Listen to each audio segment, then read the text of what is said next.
I think you are ready now. अब मुझे एक बात बताओ तुम लोग अपने अपने हिसाब से, तुम लोग का, मैं पुराने रिजल्ट्स किसी के नहीं पूछ रहे, I am not interested in that. 12th को लेके व्हाट्स योर इंडिविजुअल एक्सपेक्टेशन और plan before I tell you like what we are planning for you. Avni तुम अपना बताओ, व्हाट्स योर प्लान। दोनों ही अवनी है तो मैं पूरा नाम बोलती हूँ, अवनी जैन, तुम बताओ व्हाट्स योर प्लान। मैम इसके आसपास मैंने सोचा है और ये मेरा प्लान है, क्या तुमने सोचा हुआ है? मैम मुझे 95 अराउंड मार्क्स चाहिए परसेंटेज। ओके। और फिर मुझे अकाउंट्स उस हिसाब से फुल लाने पड़ेंगे क्योंकि ओके। मैथ्स में कटने के चांसेस ज्यादा रहते हैं। मेरा अप्लाइड मैथ्स है साथ में, ठीक है। तो उसमें कट सकते हैं। और बिजनेस मेरा स्ट्रॉन्ग बिल्कुल भी नहीं है क्योंकि मुझे थ्योरी बिल्कुल नहीं पसंद। अच्छा। तो वहाँ पे कटने के चांसेस है कि अकाउंट्स में अच्छा करना है, इंग्लिश में अच्छा हो जाएगा मुझसे, ठीक है। और इकोनॉमिक्स भी हो जाता है मुझसे। अच्छा तो मतलब बेसिकली अपने को 95 लाने के लिए एक जो हाँ अपने को मेन यूज करना है वो अकाउंट्स यूज करना है, इंग्लिश यूज करना है और मैथ्स यूज करना है। और बिजनेस स्टडीज और मैथ्स जो है वो थोड़े उलझा सकते हैं, इसलिए इनके हाँ ऊपर अपने को करके कवर कर लेना है, 95% पर लेके जाना है, ये हाँ टारगेट है, हाँ राइट? हाँ। अच्छा, अभी उसके लिए तुम्हारे 10th में इफ यू आर कंफर्टेबल कितना परसेंट था? मैम 89 आया था मेरा। अच्छा, तो तुमने जितनी 10th में मेहनत करी थी तुम्हें उससे ऊपर मेहनत करने के लिए तैयार हो? हाँ मैम। बिल्कुल जोश के साथ। हाँ और कहना स्कूल का ब्रेक भी हो गया, घूम के भी आ चुके हैं अब तो। तो आप बिल्कुल फ्रेश एनर्जी के साथ रेडी हैं, ओके, हाँ। बढ़िया। अच्छा अब तुम बताओ, मान्या तुम बताओ तुम्हारा क्या प्लान है 12th को लेके? मैम मुझे 90 अबव परसेंटेज तो लानी है, ठीक और है। मेरे अकाउंट्स मतलब बहुत ही लो है। मुझे मतलब उसमें बहुत मेहनत करनी है। अच्छा और पर हाँ, बाकी बिजनेस स्टडीज अच्छी है, इको में भी करना है। अच्छा, और तुम्हारा ऑप्शनल क्या है? Optional finance. अच्छा, कम से कम वहाँ तसल्ली है। और तुमने 12th के बाद कुछ सोचा है अभी करने का या देखेंगे? अभी तो नहीं देखेंगे। देखेंगे, ठीक है। ये है तुम्हारा, और इंग्लिश कैसा है तुम्हारा? जनरली मार्क्स आ जाते हैं? हाँ अच्छा चलो बढ़िया। अब आते हैं अपन अवनी। हाँ अवनी साहू तुम बताओ तुम्हारा क्या प्लान है 12th को लेके? मुझे भी सेम 90 95 ऐसे ही चाहिए परसेंटेज। और मेहनत के लिए? हाँ I am also ready. I am also ready, okay so you guys are ready, so I am also ready. देखो मैं तुम लोग को बताती हूँ, ऐसा है, मैं जब 12th में थी तो जैसे तुम लोग बोल रहे हो बिल्कुल एग्जैक्टली ऐसा मेरा था, लाइक आज से काफी साल पहले की बात हो गई। तो मुझे ये था like I want to get 90% plus. अब 90% प्लस के लिए जैसे कि अभी इसने कहा अवनी ने कि इंग्लिश में तो मेरे हो जाते हैं, आ जाते हैं, मुझे सबसे ज्यादा दुख किस सब्जेक्ट ने दिया था, जबकि मैं साल भर इतनी मैंने मेहनत करी, इतनी मेहनत करी, बट मुझे सबसे ज्यादा दुख दिया था इंग्लिश ने। I had 87 in English and in all the other subjects it was 95 and plus and I was like what the hell, और मैंने इतना अच्छा लिखा, इतना अच्छा लिखा। तो मतलब कभी कभी ना English is a subject I would say जिसमें कुछ ऊपर नीचे हो जाता है, जबकि अपन पेपर अच्छा करके आओ, बट चेकर के ऊपर कंप्लीटली डिपेंड करता है बिकॉज उनको कैसा चेक करना है। मैंने तो बहुत हाई फाई वर्ड्स यूज कर लिए थे तो मुझे लगा शायद उनकी औकात से बाहर हो गए, तो इसीलिए उन्होंने नंबर कम कर दिए या क्या हुआ आई डोंट नो। बट साला वहां पे बाकी सारे सब्जेक्ट्स में इट वाज ऑल गुड। अब तुम लोग का जैसे प्लान है कि यार मैम हम तो रेडी है, हमको तो चाहिए 90% प्लस और 95% प्लस, तो मैं तुम्हें एक बात ये बताऊं, that's very very nice, like you are all serious about it already. 90 plus और 95 वाला जो रेंज है ना वो आजकल इतना आप ये मानो इम्पोर्टेंट है। वाई सो, बात नंबर एक, there lot of competition you know, but मैं दूसरी एक तुम्हें कुछ और भी इम्पोर्टेंट बातें बताऊं। जब क्या होता है ना we are done with our 12th standard and जो मैंने एक एक करके चीजें ओवर द इयर्स देखी, सबसे पहली चीज लाइक फॉर एग्जांपल तुम कोई कॉलेज में एडमिशन लेते हो, any college you talk about, if you talk about the best colleges of India, say you plan for DU or you plan for a good college of any city, उसमें क्या होता है ना दे use your 12th standard का percentage, and if you have a good percentage like 90 plus और से 95 सो, ऐसे case में सबसे पहली चीज you get is a scholarship. So that's the best thing that we can get. जैसे ही हमने अपना 12th कंप्लीट किया and we have a scholarship, तो कहीं ना कहीं पेरेंट्स के ऊपर यू कैन अंडरस्टैंड क्या फाइनेंशियल बर्डन कम हो जाता है, और अपने अंदर भी बड़ा अकम्प्लिश सा फील होता है कि out of so many people I am like among those very few जिनको ये मिल रहा है। एक बात। फिर दूसरी बात निकल के आती है, जब आप अगर यू डोंट आई मीन ठीक है कॉलेज तो एक बात हो ही गई, इसके अलावा आप कोई भी एग्जाम्स के लिए अप्लाई करते हो, कोई भी एग्जाम्स के लिए, तो मेनी अ टाइम्स वहाँ पे 12th स्टैंडर्ड के परसेंटेज को बेस बना के, या आप किसी इंटरव्यू में जाते हो फॉर अ जॉब, तो 12th के परसेंटेज को बेस बना के बहुत जगहों पे आपके सिलेक्शन और रिजेक्शन के चांसेस रहते हैं। So I mean it's so important कि कई बार बाद में लगता है यार काश ये रिवर्सिबल चीज होती और हम पीछे जाके बैकडेट में जाके कुछ चेंज कर लेते। 10th standard, marks wise, generally nobody is looking at it. It is a mark sheet which is used just for your identification, because उसमें आपकी date of birth ये सब mention होती है। The only mark sheet of the school that's going to be used everywhere, I mean after your 12th standard, is your 12th की mark sheet। अब अगर तुम 9th standard में कभी फेल भी हो गए, या तुम 11th standard के अंदर फॉर एग्जाम्पल किसी सब्जेक्ट में जस्ट पास भी हुए हो, उससे कुछ भी नहीं होता, बिकॉज इतनी मार्कशीट्स देखने का ना किसके पास समय है और ना वो कोई स्टैंडर्ड है। तो अल्टीमेटली जो स्टैंडर्ड है that is your 12th standard की मार्कशीट। इवन कई बार बच्चे प्लान करते हैं to go and continue their studies internationally, तो फर्दर स्टडीज वो फॉर एग्जांपल यूके से प्लान कर रहा है या ऑस्ट्रेलिया से प्लान कर रहा है या वो यूएई से प्लान कर रहा है। Even in those cases again your 12th standard की marksheet plays a very important role, you get scholarship based on that once again। did you get it? तो यार सिलेक्शन क्राइटेरिया और स्कॉलरशिप क्राइटेरिया और job selection criteria, जो तीनों हमारे लिए important चीजें आगे के लिए, हर जगह ये मार्कशीट बहुत इंपॉर्टेंट है। अब ये तो मैंने तुम्हें क्वांटिटेटिव बेनिफिट बता दिए, अब मैं तुम्हें इसके अगर क्वालिटेटिव बेनिफिट बताऊं तो क्या है। बात नंबर एक निकल के आती है, तुम कोई भी पढ़ाई आगे कर रहे हो, फॉर एग्जाम्पल तुम प्लान करो कि यार I am going to do BCom honours, और I plan to do BBA for example, और you plan to go in for CA, और you plan to go in for CS or CMA or like any other course, सब में मैं ये कह सकती हूँ 12th स्टैंडर्ड का कम से कम अकाउंट्स, इकोनॉमिक्स और बिजनेस स्टडीज का at least 85 to 90% content carry forward होता है। 85 to 90%। आप जब कॉलेजेस के सिलेक्शन के लिए जाते हो, उन सब के अंदर भी वापस से यही वाला जो सिलेबस है वो पूछा जा रहा होता है, बट वहाँ पे टाइम बच्चों बहुत कम होता है, बिकॉज तुम्हारा 12th स्टैंडर्ड का एग्जाम होगा like February March next year 2026, result आता है समवेयर अराउंड मई, और ये जो सब सिलेक्शंस ये सब है ये मानो आप एक एक महीने बाद ही स्टार्ट हो जाते हैं।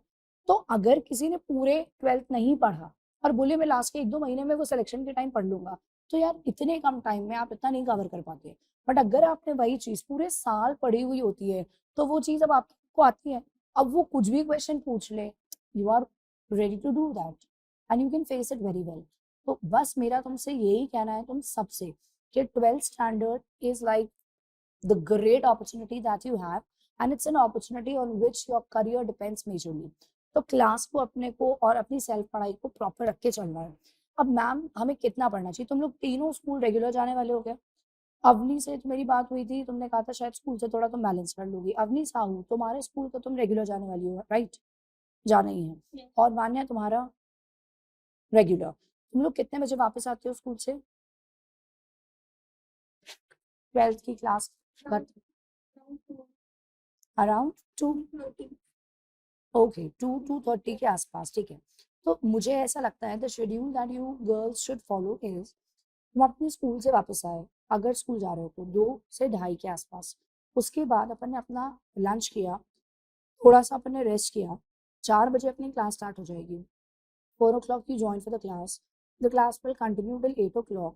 वहाँ पे तुम्हारे पास ये जो 4 घंटे डेली मिल रहा है, तो मैं क्लास में मानो सारी फैकल्टीज अराउंड, मैं ये कह सकती हूँ अकाउंट्स में तो तुम्हें घर पे रिपीट करना पड़ेगा डेफिनेटली, इवन मैथ्स जो है वो भी तुम्हें रिपीट करना पड़ेगा बिकॉज प्रैक्टिस लगती है इन सब्जेक्ट्स में। लेकिन अकाउंट्स के ये इकोनॉमिक्स और बिजनेस स्टडीज तुम्हें क्लास में याद हो जाएगा, सब क्लास में याद हो जाएगा, और अकाउंट्स के सारे क्वेश्चन तुम्हें सब क्लास में बन जाएंगे, सिर्फ तुम्हें करना उनको घर पे रिपीट पड़ेगा, सिर्फ रिपीट। और बिजनेस स्टडीज और इकोनॉमिक्स की तो ये है कि वो याद भी सब तुम्हें क्लास में करवा दिया जाएगा, तुम्हें क्वेश्चंस भी सब क्लास में करा दिए जाएंगे, एमसीक्यूज भी क्लास में हो जाएंगे, ताकि तुम 8 बजे जब फ्री हो रहे हो तो तुम्हें अगर स्कूल का कोई काम मिला हुआ है तो तुम अपने उस काम को कर लो। एंड तुम हफ्ते के अंदर लाइक संडे मिल गया टाइम तो Sunday morning, Saturday late night तक जग के उस टाइम में तुमने हफ्ते भर जो भी पढ़ा है एक बार सेल्फ स्टडी करके रिविजन कर लेना, तो मेनली साथ में तुम्हारा सारा हो जाएगा। That is the plan. Is that clear? अब मैं तुमको एक एक करके डिटेल्स बताती जा रही हूँ, उन बातों को तुम अपने पास नोट भी कर सकते हो, और नोट इसलिए कर लेना ताकि तुम्हें आगे के लिए क्लैरिटी रहेगी, और मैं तुम्हें पीडीएफ शेयर भी कर दूंगी, so again you will have full clarity about it. ठीक है? Okay, so just a minute. अपने अपने स्कूल के अंदर तुम्हें कोशिश ये करनी है कि तुम लोग फर्स्ट रैंक लेके आओ कम से कम, अपने अपने स्कूल के अंदर फर्स्ट रैंक। भले नहीं आई हो इससे पहले कभी, दैट्स नॉट अ प्रॉब्लम। मैंने बहुत बच्चों को ऐसो को पढ़ाया है जिनके पहले नहीं आई और उसके बाद they were toppers, and even they were state and city toppers, that they had first rank in Bhopal and they had first rank in Madhya Pradesh. So that has been the case, and they were very ordinary student, like somewhere in 70s and their 60s in their 11th and 10th के अंदर।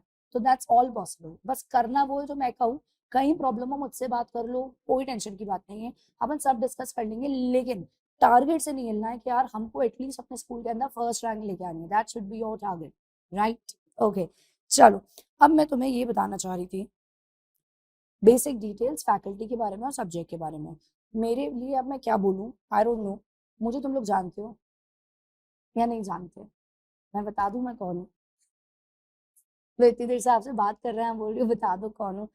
सबसे पहले मेरा नाम सही तुम लोग pronounce करना, वो गलत मत प्रोनाउंस करना, मुझे वो दुख देता है। मैसरा इज माई नेम। और ऐसा है कि मैं बाकी तो सबको पढ़ाती हूँ, इंटर में और फाउंडेशन में और सीएस के बच्चों को और सीएमए के बच्चों को, पर मैं 12th standard like for approximately 12 सालों से पढ़ा रही हूँ। So I have been into this, और I don't know how many, but आराम से 12th के बच्चे कुछ नहीं तो 8-10 हजार तो पढ़े हुए होंगे। तो from the most notorious to the top most सारी कैटेगरी के बच्चों ने पढ़ा हुआ है। तो जो नोटोरियस भी थे ना उन्होंने भी पढ़ लिया है, और जो टॉप मोस्ट थे उन्होंने भी पढ़ लिया है, बिकॉज अपनी क्लास रहने वाली है एक blend, of course discipline but मस्ती भी साथ में, ताकि ऐसा ना हो कि पता पड़ रहा है कि ऐसा लगे जैसे कॉन्स्टिपेटेड फेस के साथ बस बिठा दिया हमको हिला के बैठ जाओ तुम लोग सालों क्लास में। तो ऐसा भी नहीं होना चाहिए यार, ऑलरेडी स्कूल से इतना थक के आते हैं, उसके बाद फिर ऐसा हो जाए तो दैट विल नॉट हैपन। अपन मस्ती करके चिल आराम से क्लास में पढ़ाई भी करते जाएंगे, बट डिसिप्लिन भी ये रखेंगे कि अपने सारे टारगेट्स टाइम पे कंप्लीट हो, कहीं भी स्कूल में अपन पीछे ना हो जाए और कहीं भी मार्क्स में अपन पीछे ना हो जाए, तो वो बैलेंस रख के चल रहा है। ठीक है? पढ़ाई वाइज कहूँ तो मैंने ग्रेजुएशन किया है, मैंने एमबीए किया है, मैंने सीए किया है, मैंने सीएस किया है, और मेरे ऊपर वाले का शुक्र है सब एग्जाम्स एक एक बार के निकले हुए हैं, and I have been a gold medalist also in the professional exams. So that has been the journey, and the best part about everything was ये सब कुछ करते time I was already teaching. So I was doing CA and I was teaching, and I was doing CS and I was still teaching, and I was doing my MBA and I was still teaching. So my teaching went together and my पढ़ाई also went together, और किसी में भी कोई problem नहीं आई। तो इसलिए अपने को कैसे बैलेंस करना है अपने स्कूल को और पढ़ाई को, सब प्रॉपर कर लेंगे। ठीक है? अब आती है बात नेक्स्ट, ये है इंशा मैम। मैं सारे टीचर से तुम्हें एक एक करके मिलवाऊंगी। She is a faculty at the best college of Bhopal, जिसके अंदर बच्चे विश करते हैं कि हमको भोपाल में वो कॉलेज मिल जाए, which is excellence college. So she is a professor over there, and we have a very good connect. So I requested her and I wanted her to join us for कि भाई जब बच्चे हैं school के तो उन्हें एक और हायर लेवल का टीचर मिले, ताकि उनको आगे कल को जो जो भी चीजें चाहिए होती हैं वो सब पहले से सीख के चल रहे हो।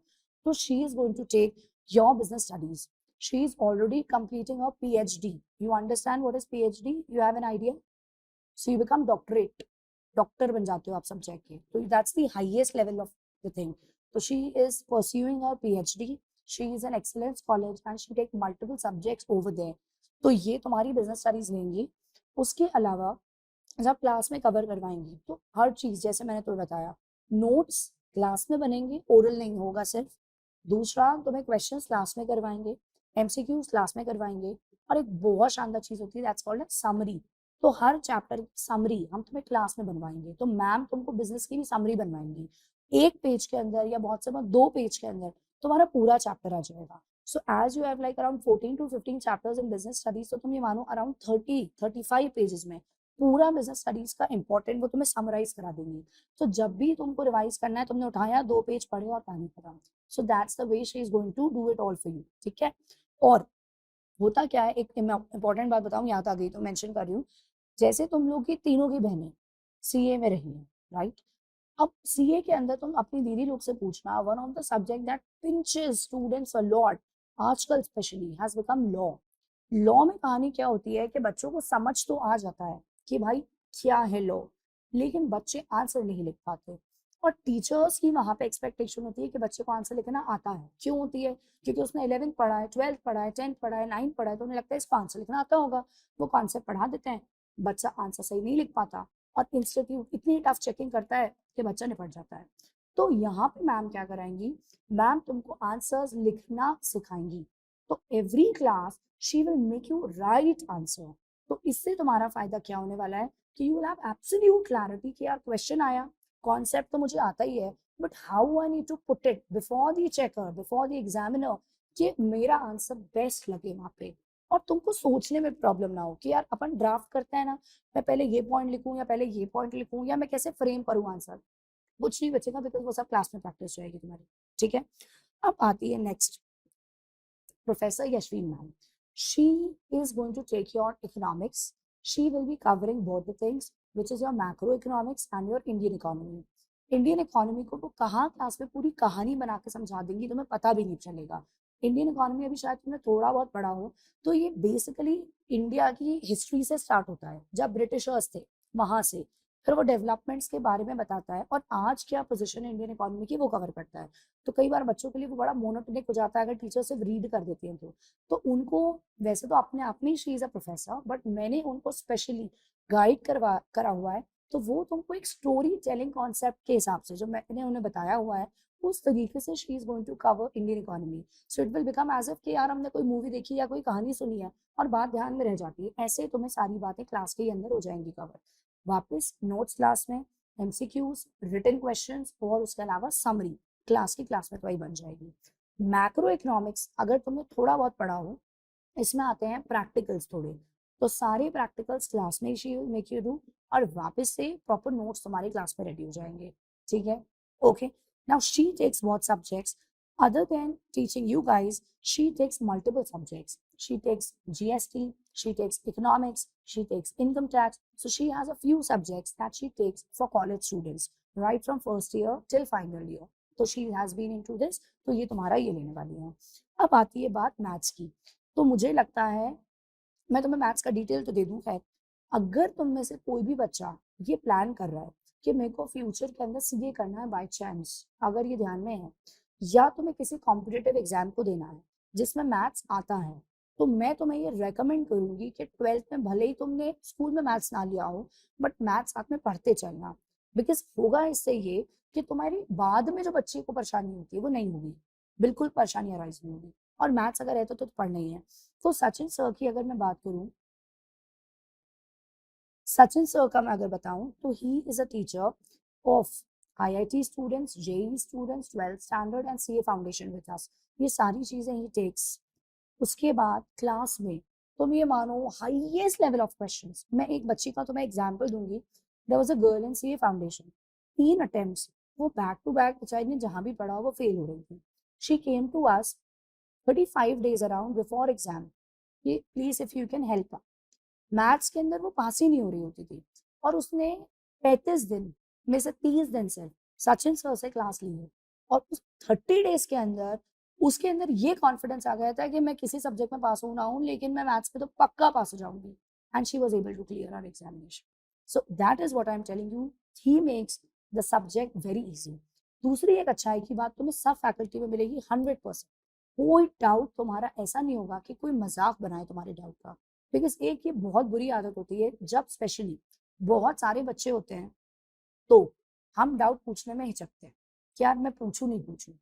अगर पूछ भी लेता है बच्चा हिम्मत करके, तो वो जनरली वो पूछ पाता है जो पढ़ाई में ऑलरेडी अच्छा है, तो उसमें कॉन्फिडेंस होता है कि चलो मैं पूछ लेता हूँ।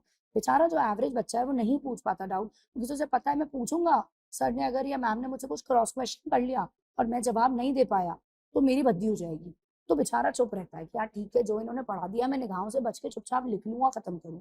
बट यहाँ तुमको जो बेस्ट 100% होने वाला है, क्योंकि मैं जिम्मेदार हूँ उस चीज को लेके, हर टीचर, अगर तुम्हारा कोई भी डाउट आता है, इट विल गेट सॉर्टेड। वो चाहे 10th स्टैंडर्ड की वजह से तुम्हारा कोई फाउंडेशन गैप हो, 11th का कोई गैप हो, या 12th का ही कोई गैप हो, सब कुछ तुम्हें क्लियर होगा, ताकि जब 12th से तुम बाहर निकलो तो तुम अपने आप में कॉन्फिडेंस से कह सको, बॉस जितना 12th से रिलेटेड है मेरे को सब आता है, पूछ लो जिसको जो पूछना है, मेरे को कोई लोड नहीं है। तो ये तुम्हारे साथ श्योर।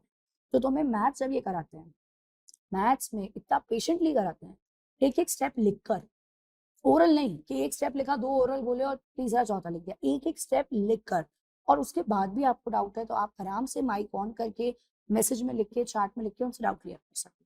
ठीक है, तो मैंने तुम्हें बेसिक इंट्रोडक्शन फैकल्टीज के बारे में बता दिया। अब मैं तुम्हें बताने जा रही हूँ, तुमने मुझसे कहा सबने कि मैम हमें चाहिए 90% या उसके ऊपर, कुछ ने 95 का टारगेट सीधे कह दिया। अब ये लाने के लिए चाहिए क्या होता है, व्हाट ऑल इज रिक्वायर्ड, मैं तुम्हें वो बता रही हूँ चीजें, और अब इन बातों को मैं चाहती हूँ तुम लिख लो, that is what is needed. ठीक है, what is needed for 90% plus. पहली बात, नंबर वन, मेरा बच्चा तुम लिखो कॉन्सेप्ट क्लैरिटी। कॉन्सेप्ट क्लैरिटी, मैं तुम्हें चाहूंगी तुम हर सब्जेक्ट में क्वेश्चन से ज्यादा जिस चीज पे फोकस करो, वो चीज होना चाहिए वाई। वाई मतलब मैम हम ऐसा क्यों कर रहे हैं। मैं अकाउंट्स का ही कहूँ, मैं तुमसे कह दूं फॉर एग्जाम्पल जल्दबाजी में बेटा प्लस करना है, तुम्हें ये होना चाहिए क्या मैम ने इसका ये जवाब दिया है कि प्लस क्यों होना चाहिए, क्या तुम्हें ये पता है कि ये क्यों करा रही है प्लस, या मैं बोलूँ उसको डेबिट साइड लिख दो, तो डेबिट लिखना इज ओके, बट मैम आप इसको डेबिट में क्यों लिखवा रहे हो, you have to get those answers. That is what concept clarity is all about. Because क्या होता है ना, अगर कोई 4 क्वेश्चन करा दे, 5वां क्वेश्चन वैसे ही दे दे, तो हमसे बन ही जाएगा, बट 4 करा दे और 5वां नया दे दे, तब बत्ती गुल हो जाती है। बट वो बत्ती तब गुल नहीं होगी जब तुम्हारे पास कॉन्सेप्ट क्लैरिटी होगी, बिकॉज तुम्हें अब समझ में आ गया है कि how to handle why the things were happening in that question. उसी कॉन्सेप्ट को यूज करके you can do new question, वो तुम्हें अपने अंदर डेवलप करना है, that will make you very very strong. अगर बोर्ड्स में कोई भी नया क्वेश्चन आता है उसको हैंडल करने के लिए, तो कॉन्सेप्ट को ध्यान रखोगे। नंबर 2 बात सुनो, you have to do lot of practice, too much of practice। अब मैं इसको 2 एरियाज में बांट रही हूँ। पहला एरिया तुम लिखोगे अकाउंट्स और मैथ्स का, और अपन दूसरे एरिया में बात कर रहे हैं बेटा इकोनॉमिक्स और बिजनेस स्टडीज की। मैथ्स और अकाउंट्स की मैं तुम्हें ये कहूंगी कि तुम्हें कैसे भी करके डेली कम से कम 1 आवर ईच निकालना पड़ेगा, apart from classes 1 hour each तुम्हें निकालना पड़ेगा डेली, ये तो तुम्हें करना पड़ेगा। और मैथ्स के लिए भी 1 आवर, अगर मैथ्स है तो। अब मैं जब तुमसे कहती हूँ इकोनॉमिक्स और बिजनेस स्टडीज, तो मैं तुम्हें ये कह देती हूँ तुम इसके लिए निकाल लो 2 days a week, 2 days a week चल जाएगा। फॉर एग्जाम्पल तुम डेज अगर प्लान कर लो, जनरली स्कूल्स में 12th में सैटरडे ऑफ होता है, तो अगर तुम्हारा सैटरडे ऑफ है तो बहुत अच्छा है, और नहीं है तो ठीक है, खैर सैटरडे और संडे में भी इसके लिए तुम लिख लो। तब तुम 1 घंटा ये पढ़ोगे, क्या पढ़ोगे, अपना इको और बिजनेस 1 आवर ईच। तो मैथ्स और अकाउंट्स 1 घंटा डेली, और इको और बिजनेस हफ्ते में 2 दिन 1 घंटा 1 घंटा, ये तुम्हें करना है। अब इसमें प्रैक्टिस क्या करना है, इसमें प्रैक्टिस मैं तुम्हें जो देती जाऊंगी वो सब करना है। सो यू विल डू, हम जो अकाउंट्स को तुम्हें कंपाइलर देंगे, या हम तुम्हें मैथ्स के जो क्वेश्चंस देंगे, तुम्हें वो सब करना है। और तुम्हारे स्कूल की कोई बुक अगर चलती है, जैसे T S Grewal is the common book, उसके क्वेश्चंस कर लेना, ताकि आपकी प्रैक्टिस साथ में चलते रहे। ठीक है, आगे इकोनॉमिक्स और बिजनेस में क्या करना है, वापस आपको बहुत सारा क्वेश्चन बैंक हमसे ही मिलेगा, you will get lots of questions from us, और वही क्वेश्चंस क्लास में मैम ने कराए रिपीट कर लो, और अगर कोई नए क्वेश्चंस होमवर्क के लिए दिए हैं तो आप उनको कर लो। सो दैट्स द थिंग, बहुत सारा क्वेश्चन बैंक आपको मिलेगा हर सब्जेक्ट में हमारी तरफ से, और टॉप क्वेश्चंस, ऐसा नहीं कुछ ऐसे बेसिक दे दिए, basic, average, top, all category questions, ठीक है। तो ये हो गई बात। अब आती है बात याद करने की। याद करना तो पड़ता है बिजनेस में, लेकिन वो मैम क्लास में करा देंगी। तो जब तुम हफ्ते में 2 दिन सेल्फ करो तो रिवाइज कर लेना। इको में भी थोड़ा याद करना है, मैम क्लास में याद करा देंगी। हफ्ते में जब 2 दिन उठाओ तो उसको रिवाइज करके रख देना, तो चीज वहीं के वहीं क्लोज हो जाएगी। I hope that's clear. Fine. और 4 घंटे की अपनी डेली क्लास, 4 आवर्स की मैथ्स मिला के, मैं अभी शेड्यूल बता दूंगी कैसा क्या है। तो 4 आवर्स की तुम्हारी डेली क्लास है। अब आता है तुम्हारा स्कूल। स्कूल तुम जो भी तुम्हारा जाने का टाइम है, आने का टाइम है, वो देख लेना। स्मार्ट बच्चे वो होते हैं जो स्कूल में जो वेस्ट टाइम हो रहा होता है, मतलब कई बार बहुत टाइम वेस्ट हो रहा होता है, उन फ्री टाइम के अंदर बैठकर अपने टॉपिक्स को अपने कोचिंग का रजिस्टर ले जा सकते हो तुम साथ में। और वहां जब टाइम मिले तो एक बार गो थ्रू कर लिया अपन ने, कोई भी एक रजिस्टर रख लिया, या बिजनेस रख लिया, या इको रख लिया, या अकाउंट्स रख लिया। और जब बीच में टाइम मिले तो कभी कभी उठा के अपन ने थोड़ी पढ़ाई कर ली अपनी। फायदा इससे ये है कि तुम्हारा प्रैक्टिस ज्यादा होती रहेगी। ऐसा नहीं कह रही मैं कि दोस्तों को छोड़ दो और पूरे टाइम पढ़ते रहो, बट अगर आपके पास 2 पीरियड फ्री है तो 1 पीरियड पढ़ लो, एटलीस्ट ये तो कर लो। तो उस टाइम को थोड़ा सा स्मार्टली मैनेज करके चलना। इज दैट क्लियर मेरे बच्चे? ऑलराइट। अब आएगी बात, मैम आपने कहा कॉन्सेप्ट, आपने कहा प्रैक्टिस, 2 बात। तीसरी बात, परसेंटेज लाने के लिए क्या चाहिए? वो चाहिए तुम्हें परफेक्ट नोट्स, वो बहुत इंपॉर्टेंट है। अब दिक्कत कहाँ आती है? दिक्कत आती है, या तो हमारी टीचर स्कूल में एक काम करती हैं, वो ये है कि वो तुम्हें बुक्स में से रीडिंग करा देती हैं कि संदीप गर्ग उठाओ रीडिंग कर ली समझा दिया, और पूनम गांधी उठाओ रीडिंग कर ली समझा दिया, या एनसीईआरटी उठाई रीडिंग कर ली समझा दिया। अब दूसरी कैटेगरी की टीचर्स होती हैं, वो नोट्स बनवा देती हैं, बट वो बहुत लेंदी लेंदी नोट्स बनवा देती हैं। दोनों में ही प्रॉब्लम है। बेस्ट चीज ये होना चाहिए कि आपके पास सब कुछ कॉपी में लिखा हुआ हो, और वो भी इस लैंग्वेज में कि आप उसको उठाओ और क्विक रिवाइज कर पाओ। तो आपके लिए अकाउंट्स, बिजनेस, इको, सब सब्जेक्ट्स में, मैथ्स, टीचर्स क्लास में हम लोग तुम्हें नोट्स लिखवाएंगे भी। हम ही तुम्हें नोट्स लिखवाएंगे। तो ये नहीं करेंगे घर से लिख के ले आना, क्योंकि तुम्हारे पास टाइम ही नहीं है ना। तो अब घर के लिए कोई काम नहीं दे रहा है, सब कुछ यहीं करके खत्म करो बात को। और चौथा चाहिए समरी, जो मैंने तुम्हें स्टार्टिंग में कही थी, अभी मैं वो तुम्हें दिखाती हूँ हर चैप्टर्स की। तो एक चैप्टर आ जाएगा 1 to 2 पेजेस में मैक्सिमम, 1 से 2 पन्ने में ओवर। तो तुम्हारे अगर 15 चैप्टर हैं तो 30 पेजेस में पूरा कोर्स हो जाएगा। अगर तुम्हारे फॉर एग्जाम्पल 2 सब्जेक्ट मिलाओ इकोनॉमिक्स के, 30 चैप्टर है फॉर एग्जाम्पल, तो तुम्हारे 60 पेजेस में पूरा हो जाएगा, and that will be the thing. और लास्ट देखो number 5, test plus mock test. ये दोनों, टेस्ट और मॉक टेस्ट। हम तुम्हारे रेगुलर टेस्ट लेंगे, अराउंड 10 से 12 टेस्ट तुम्हारे हर सब्जेक्ट के होंगे। अदर देन दैट हम तुम्हारे 3 मॉक टेस्ट लेंगे। So we will schedule it in November, in December, in January, full course वाले। उनको देने में बच्चे कोताही करते हैं, और मैं तुम्हें जेन्युइन बात बता रही हूँ। बच्चे कहते हैं यार मैंने 2 चैप्टर अभी पढ़े नहीं, पढ़ लूँ फिर दे दूंगा। कई बार बच्चे कहते हैं अरे यार मैंने आधा कोर्स ही नहीं पढ़ा अभी, पढ़ लूँ फिर दे दूंगा। वो वक्त कभी नहीं आ पाता।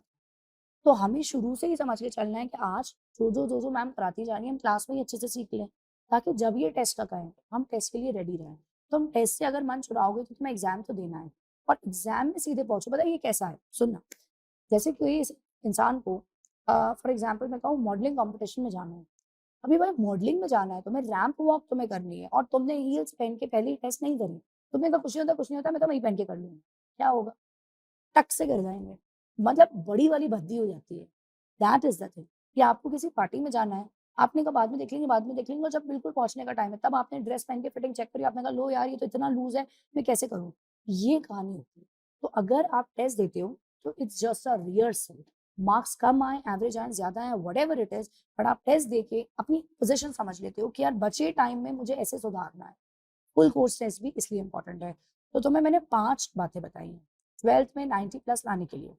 एक, कॉन्सेप्ट स्ट्रॉन्ग साथ में करेंगे, प्रैक्टिस साथ में करेंगे, नोट्स साथ बनाएंगे, समरी साथ मिलेगी, और टेस्ट हम गंडा कराएंगे। ये 5 चीजों में अगर तुमने मेरा साथ दे दिया तो तुम्हारे 90% पक्के। तुम चाहो तो मेरा वीडियो बना लो कि इन्होंने इस डेट पर हमसे ये वादा किया था, फिर अगले साल जब रिजल्ट आए और ना हो तो तुम मुझसे कहना। समझ में आ गई मेरी बात? इतनी बड़ी बात कह रही हूँ, ठप्पा लगा कि तुम भले ही 60% वाले प्राणी हो, तो भी तुम्हारे 90% प्लस आ जाएंगे अगर तुमने इन 5 चीजों में मेरा साथ दे दिया। So that's my guarantee to you. Okay, चलिए अब मैं आपको अकाउंट्स के लिए जो बता रही हूँ, रजिस्टर्स की डिटेल आप वो लिख लो अपने पास फटाफट, लिखो जाके रजिस्टर्स जो हमें बनाने रहेंगे, लिखना। सबसे पहले मैं बात कर रही हूँ अकाउंट्स की और मैं तुम्हें दिखाती भी जाऊंगी। अकाउंट्स के लिए मुझे चाहिए सबसे पहले एक तुम्हारे पास कॉन्सेप्ट रजिस्टर। कौन सा? Concept register. So concept register तुम लोग अपनी दीदी लोगों से पूछना, जिस सब लोग कि मैम कॉस्ट का आपको कॉन्सेप्ट रजिस्टर कैसा बनवाती थी, तो वो बताएंगी कि कॉन्सेप्ट रजिस्टर से कितना उनको फायदा हुआ है। तो एक आएगा सबसे पहला कॉन्सेप्ट रजिस्टर। इसमें क्या जाएगा? इसमें जाएंगे तुम्हारे पूरे कॉन्सेप्ट्स जो तुम्हें एग्जाम से पहले रिवाइज करना है, प्लस इसमें जाएंगे एलडीआर क्वेश्चंस। ना what are LDR questions? This is your last day revision questions before any test, before any pre-board, before any exam। वो questions जो tough tricky हैं वो इसमें जाएंगे। And the second register is for accounts your practice register। This register will have lots of questions। Every chapter together we'll be practicing like 80, 90, 100 questions together। क्योंकि TS Agarwal में होते तो 100 हैं, स्कूल में टीचर्स कराती हैं 10, 15, 20 और फिर बाकी होमवर्क डाउट तो पूछ लेना। अपन क्लास में 90 to 100 क्वेश्चन हर चैप्टर के करके चलने वाले हैं। तो प्रैक्टिस रजिस्टर लगेगा जिसमें सिर्फ क्वेश्चन आएंगे ताकि तुम्हारी स्पीड ग्रिप बढ़ पाए। और आती है बात नंबर 2, इकोनॉमिक्स।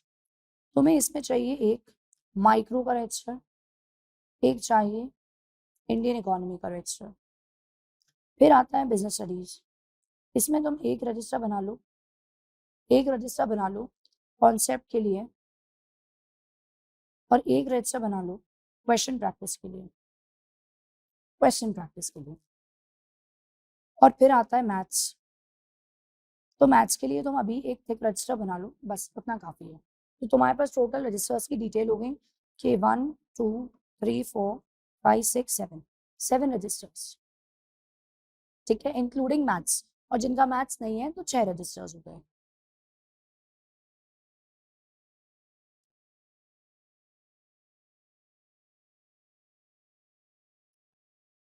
और ये सब they should be thick registers. हम 12th में हैं तो थोड़े मोटे मोटे रजिस्टर लगेंगे, अपन लोग दुबले पतले हैं, रजिस्टर मोटे चाहिए, पढ़ाई बहुत है सारी, तो इसलिए you need lot of pages. अब मैं तुम्हें क्या दिखा रही थी, तुम देखो, just have a look here. I don't no अभी तुम लोग ने स्कूल में ये टॉपिक सुना है नहीं सुना, टीचर्स ने शायद कहा होगा there is a topic called partnership. Partnership में एक टॉपिक होता है गुडविल।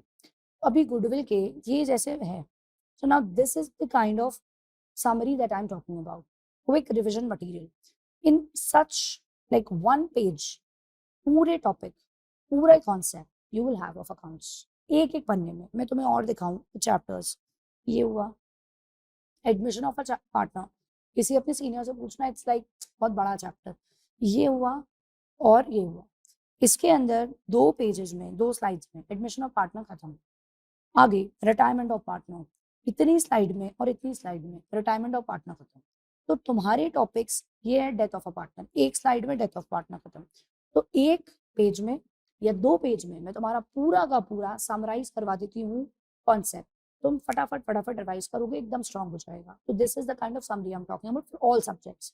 देन आता है तुम्हारे लिए मैंने स्पेशल बनाया हुआ है एडिशनल क्वेश्चन बैंक। अब हम मैथ क्या कराते हैं अकाउंट्स में, टीएस को अपन पूरा लेके चलेंगे, बिकॉज टीएस के अंदर मैंने जितनी भी मार्केट में बुक्स देखी हैं, one of the finest books is TS Grewal की, बिकॉज उसमें बहुत कुछ कवर करा हुआ है ऑलरेडी। वो तो हम करेंगे ही सारा कुछ। उसके अलावा मैंने कई सारी टीएस ग्रेवाल में कमियां भी पाई हैं। Many are time they start directly from the tough question, but उससे पहले बच्चों को हमें कुछ कराना पड़ता, या कई बार टफ क्वेश्चन की सिर्फ बहुत कम वेराइटी है तो उसमें और चाहिए क्वेश्चंस। ऐसे के लिए मैंने खुद ने क्यूरेट किया हुआ है तुम्हारे लिए एडिशनल क्वेश्चन बैंक। तो ये जो एडिशनल क्वेश्चन बैंक है हमारा, इसके अंदर तुम्हें हर चैप्टर के extra questions other than your TS Grewal इसमें मिलने वाले हैं, जिसमें एवरेज लेवल के क्वेश्चंस, मीडियम लेवल के क्वेश्चंस, टफ लेवल के क्वेश्चंस सब मिलेंगे। इन्हें मैं तुम्हें साथ में सवाल करवाऊंगी क्लास में. And this is not just for accounts, you will have for other subjects as well. So like macro economics है, तो यहाँ पे you will have lot of questions. You will have lot of questions for this again, questions he questions, questions he questions. तो ये तुमको मिलने वाला है in like almost all subjects सब में. और बिजनेस स्टडीज है, जैसे मैंने एग्जाम्पल के लिए तुम्हें यहाँ नोट्स दिखा रही हूँ, तो तुमको क्लास में ही केस स्टडीज, क्लास में ही पूरे नोट्स, सब कुछ ऐसे क्लास में पिक्चर फॉर्म में प्रैक्टिकल एग्जाम्पल लेके करवा दिया जाएगा. तो I am going back to this कि तुम्हें एडिशनल क्वेश्चन मिल जाएंगे of descriptive nature plus of MCQ category. Because MCQ 30 number के तुम्हारे जो एग्जाम में है ये बहुत इंपॉर्टेंट है, और बच्चों की अलग से उसकी प्रैक्टिस भी बहुत इंपॉर्टेंट है, नहीं तो वो क्वेश्चंस एकदम से नहीं क्लिक करते एग्जाम में. तो हम ये और ये दोनों करके जाने वाले हैं. और तुम्हें मिलेगा 50 important questions for each subject, जो तुम्हें लास्ट के 2 महीनों में करने रहेंगे. तो वो तुम जब तुम्हारा नवंबर दिसंबर वाला टाइम चल रहा है फुल कोर्स मॉक टेस्ट वाला, हम वो तुम्हें टॉप क्वेश्चंस 50 तब देंगे. उन क्वेश्चंस में से तुम ये मानो तुम्हारे पेपर का, मार्क माय वर्ड्स, तुम्हारे पेपर का कम से कम 99% कवर होने वाला है. 99 कम से कम कह रही हूँ मैं, 1% हो सकता है कभी कुछ नया आ जाए तो. 99% उन्हीं 50 क्वेश्चंस के अंदर of each chapter we will give, उन्हीं में से निकल के तुम्हारे पास काम हो जाएगा. Is that clear to you? Yes. तो पार्टनरशिप है उसके 50 क्वेश्चन, कंपनी पूरी मिला लो उसके, ऐसे करके मैंने क्यूरेट करे हुए हैं, वो तुम्हें मिलने वाले हैं. तो इन टोटालिटी मैंने तुम्हें अभी तक जो बातें बता दी, तुम्हें पहली चीज मुझे इन 5 चीजों का तुम्हें कंफर्मेशन देना है. मैम कॉन्सेप्ट के लिए हम तैयार हैं, एकदम फोकस के साथ सुनेंगे. मैम प्रैक्टिस के लिए हम आपके साथ तैयार हैं, आप बहुत सारी कराना हम बहुत सारी करेंगे. नोट्स मैम आप बनवाना हम अच्छे से बना लेंगे. मैं चेक भी करती हूँ, ऑनलाइन क्लास है तो ऐसा नहीं है कि चेक नहीं होता, मैं चेक भी करती हूँ. So I am a smart teacher. Next आता है समरी, वो मैम आप बता देना हम वैसा बना लेंगे. टेस्ट मैम हम दे लेंगे. तो 5 चीज में पक्का कर दो, तुम्हारे नंबर लाना मेरी जिम्मेदारी. अब हम जा रहे हैं आगे, और मैं तुम्हें कुछ इंपॉर्टेंट फीचर्स बताना चाह रही हूँ. क्या फीचर्स मैम? देख लो, तुम लोगों को मिलेगा ऐप एक्सेस. अब ये ऐप एक्सेस क्या है मैं ये समझा दूं ताकि क्लास में तुम्हें कहीं पे भी कोई प्रॉब्लम ना. सबसे पहले नंबर 1, अपन अपनी लाइव क्लास में पढ़ेंगे, जैसे अभी अपन लोग साथ हैं ऐसे सारे subjects live class. Live class में आपका कैमरा आपको स्ट्रिक्टली ऑन रखना है हर क्लास में. बात नंबर 2, आप चैट पे अपना डाउट पूछ सकते हो. अगर आप चैट में डाउट सही से एक्सप्लेन नहीं कर पा रहे तो आप माइक ऑन की टीचर को मैसेज कर सकते हो कि आप कर दो, वो माइक ऑन कर देंगे, आप अपना डाउट पूछ सकते हो. तो ये बात हो गई आपकी, ठीक है. अब आती है बात बाय चांस मैम, अगर हमारी क्लास मिस हो गई, छूट गई किसी वजह से, होता ही है कभी, फॉर एग्जाम्पल तबीयत सही नहीं है, स्कूल का कोई चीज़ है, कोई फंक्शन है, कोई भी चीज़ की वजह से क्लास मिस हो गई, देन व्हाट? सो आपको मिल जाएगा recorded lecture. Recorded lecture class का पूरा कंटेंट, ठीक है, जिसके अंदर कितने टाइम में मिल जाएगा? अंदाजन आई वुड से मैक्सिमम 2 दिन का टाइम लगेगा. मैक्स टू मैक्स 2 दिन में अपलोड हो जाएगा. वी ट्राई कि हम 24 आवर्स में डाल दें, बट कभी इतने सारे बैचेस हैं तो कभी डिले होता है, तो 2 दिन में तो डल ही जाता है. So you will have it in the app, वहां से आपने ओपन किया और आप अपना कवर कर लोगे पूरा का पूरा. अब आती है नेक्स्ट बात, नंबर 3, मैम इसको हम एक्सेस कैसे कर सकते हैं ऐप को? तो आप इसको एक्सेस कर सकते हो अपने फ़ोन से. अब बच्चों फ़ोन में ज़्यादातर जो एप्लीकेशंस होते हैं एजुकेशन के, वो एंड्रॉयड पर ही चल रहे होते हैं, एंड्रॉयड पर ही चल रहे होते हैं. लेकिन जो हमारा एप्लीकेशन है वो एंड्रॉयड के ऊपर तो चलता ही है, बट अगर तुम्हारे पास iOS बेस्ड फ़ोन है, दैट मीन्स योर आईफोन, तो भी चलेगा, यहाँ भी चलेगा. तुम्हारे पास अगर टैबलेट है तो भी चलेगा, तुम्हारे पास आईपैड है तो भी चलेगा, लैपटॉप है तुम्हारे पास विंडोज़ का तो भी चलेगा, मैकबुक है तुम्हारे पास तो भी चलेगा. कुल मिला के सभी डिवाइसेस पे चल देगा, कोई प्रॉब्लम नहीं. लेकिन तुम्हारी 2 डिवाइसेस पर ही लॉग्ड इन रह सकते. मतलब मैम, मतलब है एक लैपटॉप और एक तुम्हारा मोबाइल डिवाइस, इस पे और इस पे. जब तुम इस पे एक्सेस कर रहे हो तब इस पे नहीं कर सकते, ये समझ लेना. जब इस पे कर रहे हो तो इस पे नहीं कर सकते। ये सिक्योरिटी रीजंस की वजह से कि आदमी 2 बार 2 जगह से तो नहीं देख रहा होगा ना। समझ गए ना बात मैं क्या कह रही हूँ? तो जिससे भी कंफर्टेबल हो, इससे जब देखोगे तो ये नहीं चलेगा, जब इससे देखोगे तो ये नहीं चलेगा, लेकिन चलेंगे दोनों पे, ऐसा। और डिवाइस चेंज नहीं हो पाती, तो एक बार ही डिवाइस रहती है। बट अगर तुमको लगता है कि यार मेरा मोबाइल टूट गया या मेरा मोबाइल चोरी हो गया, तो हो भी जाता है। बट ऐसा रेगुलर नहीं है कि अपन बोलो इससे डाउनलोड कर लो, फिर इससे डाउनलोड कर लो, फिर इससे डाउनलोड कर लो, ऐसा नहीं हो पाता। तो आपका जो भी डिवाइस हो, आप उसके अंदर हम आपको लिंक देंगे, तब आप उसके अंदर डाउनलोड कर लेना।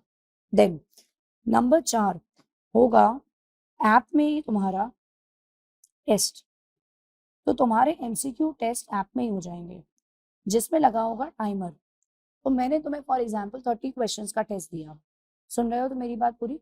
30 क्वेश्चंस का टेस्ट दिया, तो तुमको मैं टाइमर लगाऊंगी साथ में। फॉर एग्जांपल 30 मिनट दिए मैंने, या मैंने 1 घंटा दिया, तो टाइमर चल रहा होगा, तुम्हें अपना टेस्ट करना होगा। टेस्ट सबमिट करोगे, तुम्हें तुम्हारा रिजल्ट वहीं पे मिल जाएगा। नंबर 5 आता है तुम्हारे डिस्क्रिप्टिव टेस्ट, मतलब रिटन। ये पूरे टेस्ट तुम्हारे प्रॉपर, हमारी जो टीम है वो चेक करेगी, और क्लास में मैम तुम्हारे साथ डिस्कस करेंगी कि कहाँ कहाँ क्या क्या कमी है। That is what is going to happen. तो तुमको ऐप की क्लैरिटी हो गई क्या पूरी? कुछ पूछना है तुम लोग को ऐप से रिलेटेड? हाँ, एक बात मैं मिस कर गई, तुम्हारे सारे जो भी डॉक्यूमेंट्स हम शेयर करेंगे वो सब ऐप में डले होंगे, तो तुम वहां से आराम से एक्सेस कर सकते हो। सारे जो डॉक्यूमेंट्स है वो ई बुक्स के फॉर्म में तुम्हें मिलेंगे, वो तुम वहां से सारे के सारे देख सकते हो। तो जब तुम्हें देखना है तो तुमने फाइल वहां से खोली, तो तुम्हारे मोबाइल में नहीं कि अपन स्टोर कर करके रख रहे हैं, पीडीएफ बना रहे हैं, वहां पे पूरा का पूरा लाइब्रेरी सेक्शन के टाइप से ओपन करा, देखा, वहां से अपन के क्वेश्चन कर लिए।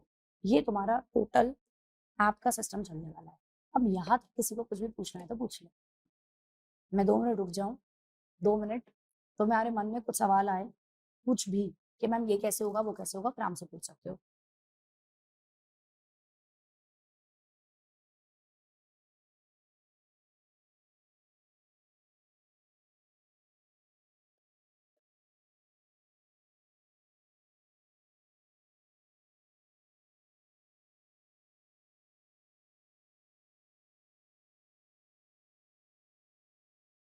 आई think there is no doubt, right?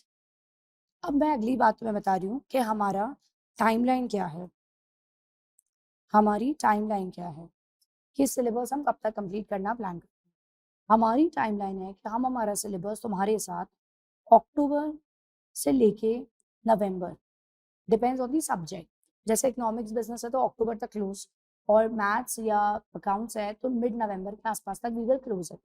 वहां से तुम्हारे पास अराउंड 15 दिन नवंबर के, दिसंबर, जैन, इतना तुम्हारे पास 2.5 महीना, और फेब आधा कम से कम, मतलब तुम्हारे पास 3 महीना पूरा फ्लैट फ्री अवेलेबल होगा। और फिर हम तुम्हें रिवीजन तो कराएंगे सिलेबस होने के बाद। तो ये जो तुम्हारा टाइम होगा नवंबर से लेकर दिसंबर का, इसमें तुम्हारा रिवीजन हमारे साथ हो जाएगा, प्लस तुम्हारे मॉक टेस्ट साथ में हो जाएंगे। फिर भी तुम्हारे पास पूरा जैन पड़ा होगा, आधा फेब पड़ा होगा, कि यार बैठ के अपने को सेल्फ स्टडी को टाइम देना होता है, तो वहां से हो जाएगा। और तुम्हारे पास ये जो लेक्चर्स हैं रिकॉर्डेड, ये वहीं तक अवेलेबल है, एंड तक। तो तुमको लगता है कि हाँ कोई टॉपिक रिवाइज करना है मुझे, मैम के साथ पढ़ तो लिया था लेकिन मेरे को रिवाइज करना है बाद में, तो तुमने ऐप खोला, लेक्चर प्ले किया, और तुम लेक्चर देख पाओगे। भाई मेरी बात समझ में सबको क्लियर हो गई? तो हमने मतलब कोशिश ये करी है कि यार बच्चे को जिस जिस जगह पे प्रॉब्लम हो सकती है, मोरलेस हर चीज को सोच के एक पूरा सिस्टम बनाया है कि यार बच्चे को कहीं पे भी कोई भी जगह ये नहीं लगे कि यार काश ये और हो जाता। और तुम्हें कहीं पे भी लगे, तुम्हारे दिमाग में आए मैम इसका क्या होगा, तो तुम पूछ सकते हो। तो कोई प्रॉब्लम नहीं है इसमें। यहाँ तक तुम्हारी टोटल बात हो गई, ये हमारी डेडलाइन हो गई सिलेबस कंप्लीशन की, और फिर हो जाएगा तुम्हारा रिविजन फुल। अब अंशुल तुम ज्वाइन होने में थोड़ा लेट हो गए, क्यों भाई? I don't know whether you can hear me और नॉट, बिकॉज जब वीडियो ऑफ होता है तो मैं पक्का नहीं कर पाती। खैर as you were little late, तो आई कंसिडर तुम्हें थोड़ा बहुत ही पता होगा जो भी हमने डिस्कस किया, नो प्रॉब्लम, मैं तुम्हारे तक इन्फॉर्मेशन शेयर करवा दूंगी, so need not worry about it. अब मैं बच्चों तुम्हें, okay you can hear me, okay okay. अब मैं तुम्हें बताना चाह रही हूँ शेड्यूल हमारा, how the schedule is going to work. तुम ये लिख लो अपने पास, MWF and TTS। MWF 4 to 6 रहेगी तुम्हारी मेरी क्लास अकाउंट्स की। 6 to 6:15 is your break. 6:15 to 8 o'clock is your economics class. Eco. TTS 4 to 5:45 around, you will have your business studies class. And 6 to 8, you will have maths.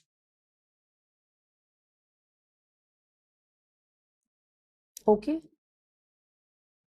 So this is the schedule. Now, when we talk about Sundays, so Sunday not regularly, but yes आप 12th में हो तो अपनी कोशिश ये है कि अपन फटाफट सब चीज़ों को पहले से पहले कंप्लीट कर लें। तो आपकी कभी कभी संडे को क्लास रहेगी, बट वो मैक्सिमम 12 बजे तक क्लोज हो जाएगी सुबह। तो कभी हुई तो 10 से 12 हो सकती है, कभी हुई जस्ट अ मिनट, कभी हुई तो 11 से 12 हो सकती है। 12 तक क्लोज हो जाएगी क्लास, ताकि संडे है, बच्चा अपनी सेल्फ स्टडी करना चाहे, कहीं घूमने जाना है, कुछ है तो टाइम उसके पास अवेलेबल हो। तो that is possible, but we will inform you in advance. अब अगर मैं तुम्हें, ये तो मैंने तुम्हें ईयर लॉन्ग शेड्यूल बता दिया, मैं तुम्हें अभी करंट शेड्यूल बता दूं। अभी मार्च में जो अपना टाइम बचा है 10-12 दिन, मतलब अराउंड 2 वीक्स मान लो, तुम्हारा जो शेड्यूल है वो हम तुम्हें शेयर कर देंगे। बिकॉज हम डेली अराउंड तुम्हारी, अराउंड कह सकते हो तुम 3 घंटे के आसपास ही क्लास रखने वाले हैं, 2.5 से 3 घंटा, ताकि एटलीस्ट 10-12 दिन में थोड़ा सा सेटल हो जाओ। एकदम से सर पे ना पड़े कि यार मतलब पढ़ाए जा रहे हैं पढ़ाए जा रहे हैं पढ़ाए जा रहे हैं, कर क्या रहे हैं ये लोग हमारे साथ, हम तो अभी तक पढ़ नहीं रहे थे, इतने दिन से मस्ती कर रहे थे और एकदम से लग गए ये लोग कि ये भी कर लो ये भी कर लो ये भी कर लो। तो ऐसा ना हो तुम्हारे साथ, इसलिए 2.5 to 3 आवर्स की क्लास अभी अपन रखेंगे। और जैसे ही we are done with like 2 weeks और तुम थोड़े से सेटल हो गए, then we will increase the time, ताकि वो धीरे धीरे करके तुम्हारा हो जाए। तो इसका शेड्यूल मैं तुम्हें रेगुलरली शेयर करवा दूंगी, ठीक है। अब स्क्रीन पे देखो, तुम्हें नंबर दिख रहा है, इस नंबर को तुम अपने पास लिखो, और ये नंबर है तुम्हारी टेक्निकल हेल्प के लिए। अगर तुमको रिकॉर्डेड लेक्चर में कभी भी कोई प्रॉब्लम आएगी तो तुम इस नंबर पे मैसेज डालोगे, तो ये नंबर तुम लिख लो, ठीक है। और अगर शेड्यूल से रिलेटेड कोई डाउट आती है तो तुम्हारे पास जो ये नंबर है 895974, नहीं है तो इसको लिख लेना 1019। इसको बेसिकली रिचा मैम मैनेज करती हैं। So she is our coordinator, वो बेसिकली मैनेज करती है। कहीं भी कोई बात होती है तो तुम यहाँ मैसेज कर सकते हो, फिर भी कोई प्रॉब्लम रह जाए क्लास में अपन मिल ही रहे हैं, डेली डिस्कस कर लेना मुझसे, ठीक है। ओके, अब मान्य तुम बताओ, तुम्हारे मन में कोई शक है, कुछ पूछना है, माइक ऑन करूं?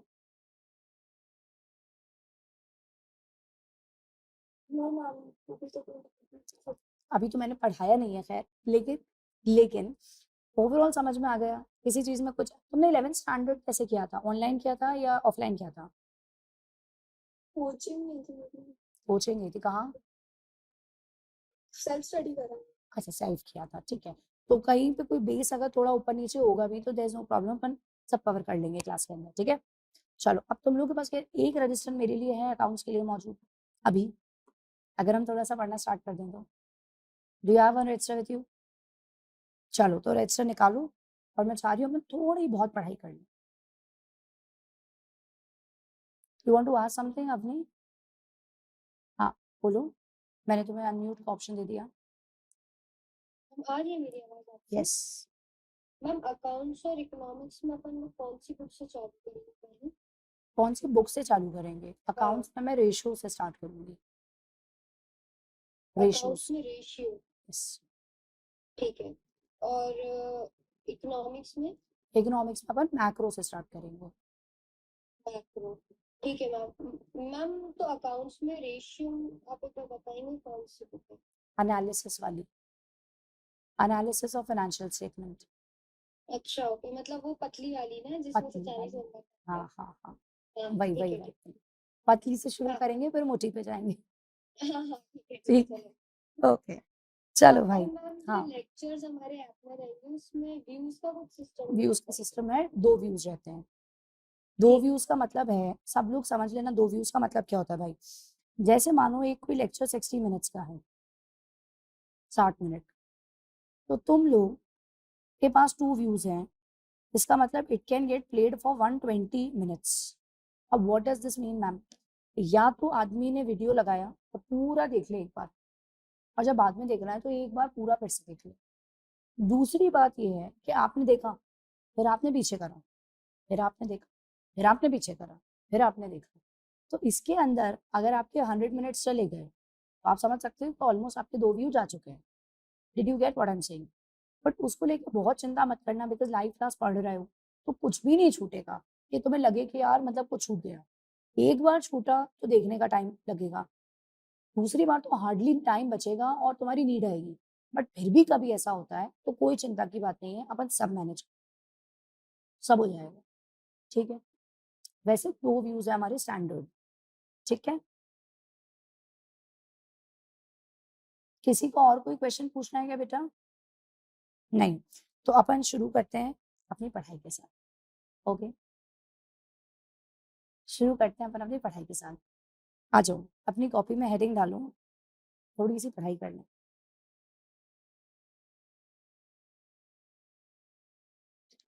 बुक का नाम है analysis of financial statements.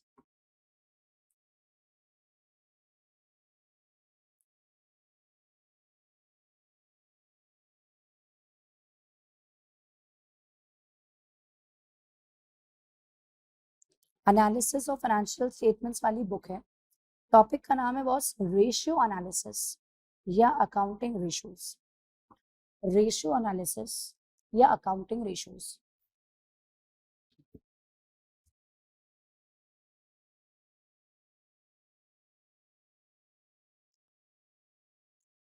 Ratio analysis और अकाउंटिंग रेशियोज। चैप्टर का नाम डल जाए तो मुझे डन कर दो। डन। ओके, अब हम आ रहे हैं टॉपिक के ऊपर। मैं तुम्हें कुछ बातें बताने जा रही हूँ, उसको जरा ध्यान से सुन लेना। ओके, तुम लोग ने सबने अपने 11th स्टैंडर्ड में फाइनेंशियल स्टेटमेंट नाम सुना है? सुना है? मैं एक बार को तुम लोग अनम्यूट का ऑप्शन भी दे रही हूँ, तो तुम मुझे बताते जाना बात। ओ ओके, तो मैं तुमसे कहा तुमने फाइनेंशियल स्टेटमेंट नाम सुना है, यू सेड यस। रीडिंग सुना होगा, पीएनएल सुना होगा, बैलेंस शीट सुना होगा। परफेक्ट नहीं आती हो भले ही बनाना, टैली नहीं होती हो अलग बात है, लेकिन नाम सुना है, थोड़ा आता है। अब होता क्या है ये देखें अपन। कोई कंपनी है, कंपनी के अंदर फॉर एग्जाम्पल 1000 शेयर होल्डर्स हैं या 10,000 शेयर होल्डर्स हैं, हो ही सकते हैं। ऐसी कंपनी में डेली कमाई हो रही है, खर्चे हो रहे हैं, फिर कमाई हो रही है, खर्चे हो रहा है। जैसे हम बात कर लें अमेज़न की, कितना ही सामान बिक रहा होता है उनका और खर्चा भी बहुत सारा हो रहा होता होगा। या मैं कह दूँ फ्लिपकार्ट का, या मैं कह दूँ डी-मार्ट, कितना सामान रखा होता है उनके पास। वो बिक भी रहा है, इतना सारा पैसा भी आ रहा है और इतना सारा स्टॉक भी खरीदना है। तो बिज़नेस के अंदर, कंपनीज़ के अंदर बहुत सारे एक्सपेंसेस हो रहे हैं, बहुत सारी इनकम हो रही है। उनको उठा के काय में डाल दिया? फाइनेंशियल स्टेटमेंट में, ताकि ये दिख जाए कि इनका प्रॉफिट कितना है या इनका लॉस कितना है। यहाँ तक तो एक बात होगी, लेकिन इससे आगे भी एक बात होती है। मैम वो क्या है? एक कंपनी और दूसरी कंपनी को अगर हमें कंपेयर करना हो कि दोनों में से कौन बेटर परफॉर्म कर रहा है, या किसके आप ये कह सकते हो लाइफ ज़्यादा होने के चांसेस हैं, या किसके ग्रोथ के चांसेस ज़्यादा हैं, किसके सक्सेस के चांस ज़्यादा हैं, वो कैसे पता लगाएँगे? उसको पता लगाने के लिए हमें ये जो फाइनेंशियल स्टेटमेंट्स है ना, ये सिर्फ बनाने नहीं, समझ में आने चाहिए। क्या होना चाहिए? समझ में आना चाहिए, ताकि हम ये समझ सकें how strong the company is या how weak the company is. उसके लिए लगता है एनालिसिस। एनालिसिस करना मतलब स्टडी करना डीप में कि यार कंपनी की पोजीशन कैसी है, इज इट स्ट्रॉन्ग और वीक। मैं इसके लिए एक और एग्जांपल देती हूँ तुम्हें। मानो कोई व्यक्ति है, वो बोलता है मैं बहुत हेल्दी हूँ, मैं बहुत हेल्दी हूँ, मोबाइल उसका करवाया टेस्ट। अब जब उसका टेस्ट कराया और अलग अलग रिपोर्ट्स आई, तो तुम्हें ये समझ आना चाहिए कि जो रिपोर्ट्स हैं डॉक्टर के पास लेके जाएंगे, डॉक्टर को स्टडी करना आता है। उन्होंने एक्सरे चेक करा, उन्होंने ब्लड की रिपोर्ट चेक करी, उन्होंने डायबिटीज जो भी है वो चेक करी, तो उन्होंने स्टडी करा और फिर बताया कि इसकी हेल्थ कैसी है। बस यही समझ लो तुम कि इस टॉपिक में तुम सीखते हो कि क्या कंपनी स्ट्रांग है, वीक है, कॉम्पिटिटर ज्यादा स्ट्रांग है या ये कंपनी ज्यादा स्ट्रांग है। और हम ये क्यों देखना चाह रहे हैं, बिकॉज हम लोग अगर कंपनी में इन्वेस्ट करते हैं, किसी कंपनी में या किसी कंपनी के शेयर्स खरीदते हैं, तो यार ये बहुत बहुत बहुत इंपॉर्टेंट होता है कि at least we have an idea, कि we have an idea like how is the company. हम इस कंपनी में पैसे लगाने जा रहे हैं, हम इसमें 10,000 लगाएंगे, 20,000 लगाएंगे, 1 लाख रुपए लगाएंगे, और ये कंपनी कल सही नहीं चली तो हमारा तो पैसा पूरा डूब जाएगा। तो हमें देखना तो पड़ेगा ना बच्चे, देखना तो पड़ेगा। तो उसको स्टडी करने के लिए, उसका एनालिसिस करने के लिए ये टॉपिक काम में आता है। और एक तो मैं बहुत इंपॉर्टेंट बात बता दूं, वो ये है, जब अगर आप बिजनेस स्टार्ट करते हो, फॉर एग्जाम्पल मैंने स्टार्ट करा बिजनेस, तो मुझे चाहिए बिजनेस के लिए लोन। मैं गई बैंक, मैंने कहा बैंक मेरे को 50 लाख रुपए का लोन चाहिए, या मैंने अभी 2-3 साल हो गए स्टार्ट करे, मैंने कहा मुझे 50 लाख का लोन चाहिए। बैंक तो सबसे पहले मांगेगा, वो मुझसे मांगेगा फाइनेंशियल स्टेटमेंट्स कंपनी के। वो बोलेगा आप एक काम करिए, पिछले 3 साल के फाइनेंशियल स्टेटमेंट्स ले आइए, या पिछले 2 साल के फाइनेंशियल स्टेटमेंट्स ले आइए। मैं लेके गई, वो क्या करेंगे फाइनेंशियल स्टेटमेंट्स का, यही टॉपिक काम आएगा। वो निकालेंगे आपकी कंपनी के रेशियोज, रेशियो मतलब आपकी कंपनी का वो ये जायजा लगाएंगे, स्टडी करेंगे, डीप स्टडी, कि आपकी कंपनी स्ट्रांग है या नहीं। उन्हें लगा यार बकवास कंपनी है, कुछ महीने चलेगी बंद हो जाएगी, मेरा पैसा और डूब जाएगा, आपको लोन कभी सैंक्शन नहीं होगा। लेकिन आपकी कंपनी अगर स्ट्रांग दिखती है उनको रेशियोज के अंदर, आपका लोन फटाक से सैंक्शन हो जाएगा। तो ये टॉपिक क्या कराने वाला है, हम फाइनेंशियल स्टेटमेंट नहीं बना रहे हैं, हम फाइनेंशियल स्टेटमेंट स्टडी कर रहे हैं। हम कंपनी की हालत को स्टडी कर रहे हैं, वेदर द कंपनी स्ट्रांग और अ वीक कंपनी। तो मुझे ये बताओ, ये तुम्हें टॉपिक का नाम समझ आ गया, हाँ या ना? मान्य, 1 मिनट तुम ऑडियो ऑन करना बेटा। और तुम मुझे बताओ तुम्हें अपने हिसाब से अभी क्या समझ आया, एनालिसिस ऑफ फाइनेंशियल स्टेटमेंट मतलब क्या है। सिंपल, मतलब कोई वर्ड्स की मेरे को जरूरत नहीं है, जो तुम्हें मीनिंग समझ आया बस वो बता दो। मैम वही कम मतलब कंपनी कैसी चल रही है वैसे तो उस हिसाब से पता चलेगा इसके रेशियोज के थ्रू। रेशियोज के थ्रू, और हम ये पता क्यों लगाना चाह रहे होंगे, हाँ क्योंकि उस हिसाब से हम लोन दे सकते, बैंक लोन दे सकते हैं अपन को और अगर अगर अच्छी खराब कंपनी कंपनी हो। लग रही है रेशियो से तो, यस मैम। अगर खराब कंपनी लग रही है रेशियो से तो रेशियोज अच्छे नहीं निकल रहे, फिर बैंक नहीं लोन देगा नहीं क्योंकि देगा। फिर बिकती नहीं है। वही वाली बात है। और ऐसी अगर हम शेयर्स खरीद रहे हैं कोई बड़े अमाउंट के, बहुत सारा पैसा लगा रहे हैं, तो भी क्या लगेगा, तो भी रेशियोज लगेंगे। उनको देख के हम समझ पाएंगे ये कंपनी अच्छी है तो पैसे लगाएंगे, नहीं है तो नहीं लगाएंगे। ठीक है, ओके। अब तुम लोग कॉपी में आओ और तुम लोग फटाक से जो स्क्रीन पे लिखा है उसको नोट कर दो। मैं 2 मिनट टाइम दे रही हूँ तुम्हें। अकाउंटिंग रेशियो और रेशियो एनालिसिस का मतलब,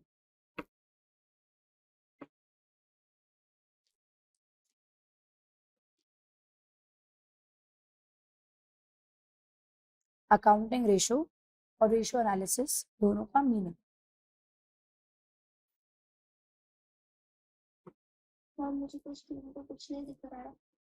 तुम्हारी स्क्रीन पे तुम्हें कुछ नहीं दिख रहा है, क्यों, बाकी लोगों को दिख रहा है।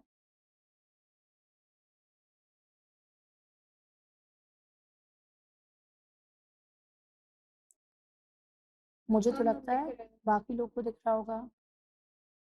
अच्छा, तुम्हारा हो सकता है, ठीक है, ओके। अकाउंटिंग रेशियो में लिखो तुम लोग, इट इज एन अरिथमेटिकल, लगेगा लिख के ऐसा जैसे मैथ्स पढ़ने जा रहे हो, थोड़ा सा मैथ्स आता है, थोड़ा सा इक्वेशन इस टॉपिक में। It is an arithmetical, it is an arithmetical relationship between two accounting variables. It is an arithmetical relationship between two accounting variables.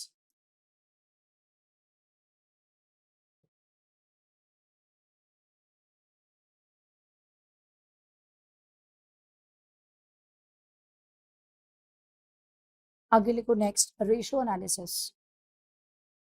Ratio analysis,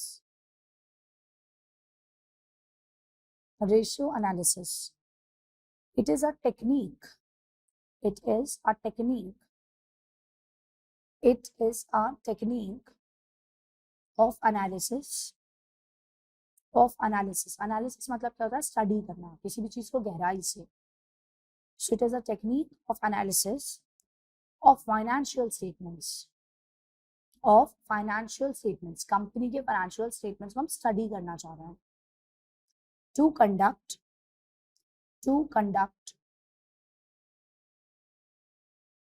a quantitative analysis of information.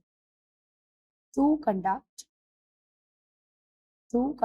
a quantitative analysis of information. To conduct a quantitative analysis of information in a company's financial statements. In a company's financial statements. In a company's financial statements.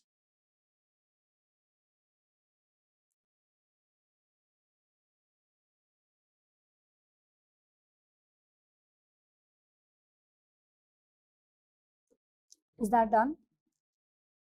ठीक है, अब मैं इसको तुम्हें basic बता रही हूँ, अभी वापस इसको हम आगे समझेंगे। अभी देखो, क्या मैम इस पे एग्जाम में क्वेश्चन आएगा? The answer is no, of course इस पे कोई क्वेश्चन नहीं आना। मैम फिर आपने लिखवाया क्यों? बिकॉज अपन जब भी कुछ लिखो तो इंट्रोडक्शन लिखना जरूरी होता है, तो अपन ने शॉर्ट में लिख लिया, बस एग्जाम में कोई क्वेश्चन नहीं आना, बट समझ आना चाहिए। अकाउंटिंग रेशियो ये क्या करेगा? रिलेशन बताएगा दो अकाउंटिंग वेरिएबल। मतलब मैम क्या? जैसे तुम्हें पता है नेट प्रॉफिट, नाम सुना है तुमने, नाम सुना है तुमने सेल्स, इन दोनों को इकट्ठा स्टडी करेंगे, दो चीजें। या मैं तुमसे कहूँ कॉस्ट और सेल्स, तो हम दो चीजों को इकट्ठा स्टडी करेंगे। या मैं कहूँ एसेट्स और लाइबिलिटी, हम दो चीजों को इकट्ठा स्टडी करेंगे। इस टॉपिक में कंपनी के फाइनेंशियल स्टेटमेंट को स्टडी करने के लिए आप दो चीजों को इकट्ठा स्टडी करने वाले। अब मैम वो क्या दो चीजें होंगी वो मैं आगे बताती हूँ, बट दो चीजें होंगी हर बार, ये श्योर। दूसरी बात देखो आप, इससे हम कर क्या रहे हैं? हम कर रहे हैं एनालिसिस ऑफ इंफॉर्मेशन, इसकी जो कंपनी के फाइनेंशियल स्टेटमेंट में दिए। मैंने यही समझाई थी तुम्हें भी कि कंपनी की हालत कैसी है, बस वही स्टडी करना है, ठीक है? तो डेफिनेशन याद करने की कोई जरूरत नहीं है, टाइम मत लगाना ना एनर्जी लगाना। अब आओ तुम कॉपी में, कम टू योर कॉपी, और ऐसा चार्ट बनाना है अपने को। लिखो आप जाके types of ratios, types of ratios, types of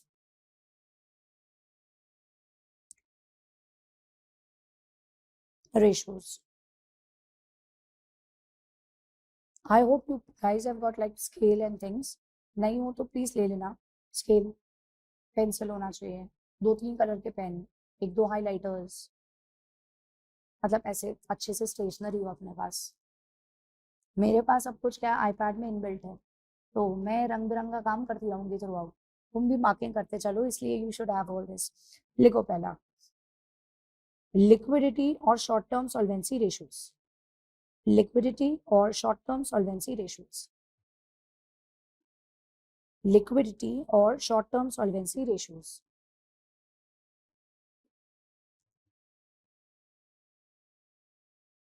liquidity और शॉर्ट टर्म सॉल्वेंसी रेशियोज। दूसरा लिखो सॉल्वेंसी और long term solvency ratios.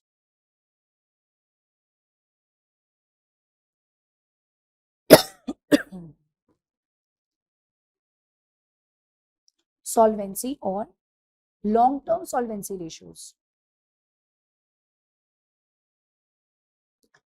Number 3, turnover और एक्टिविटी रेशियोज, टर्नओवर और एक्टिविटी रेशियोज।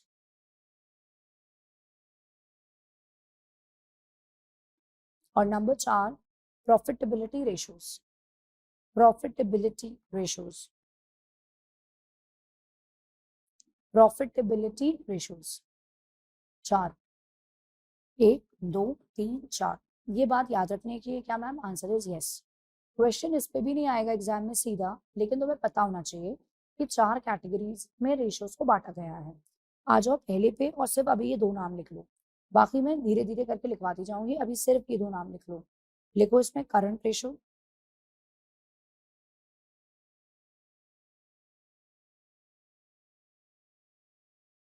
Current ratio. दूसरा क्विक और लिक्विड और acid test ratio, acid test ratio.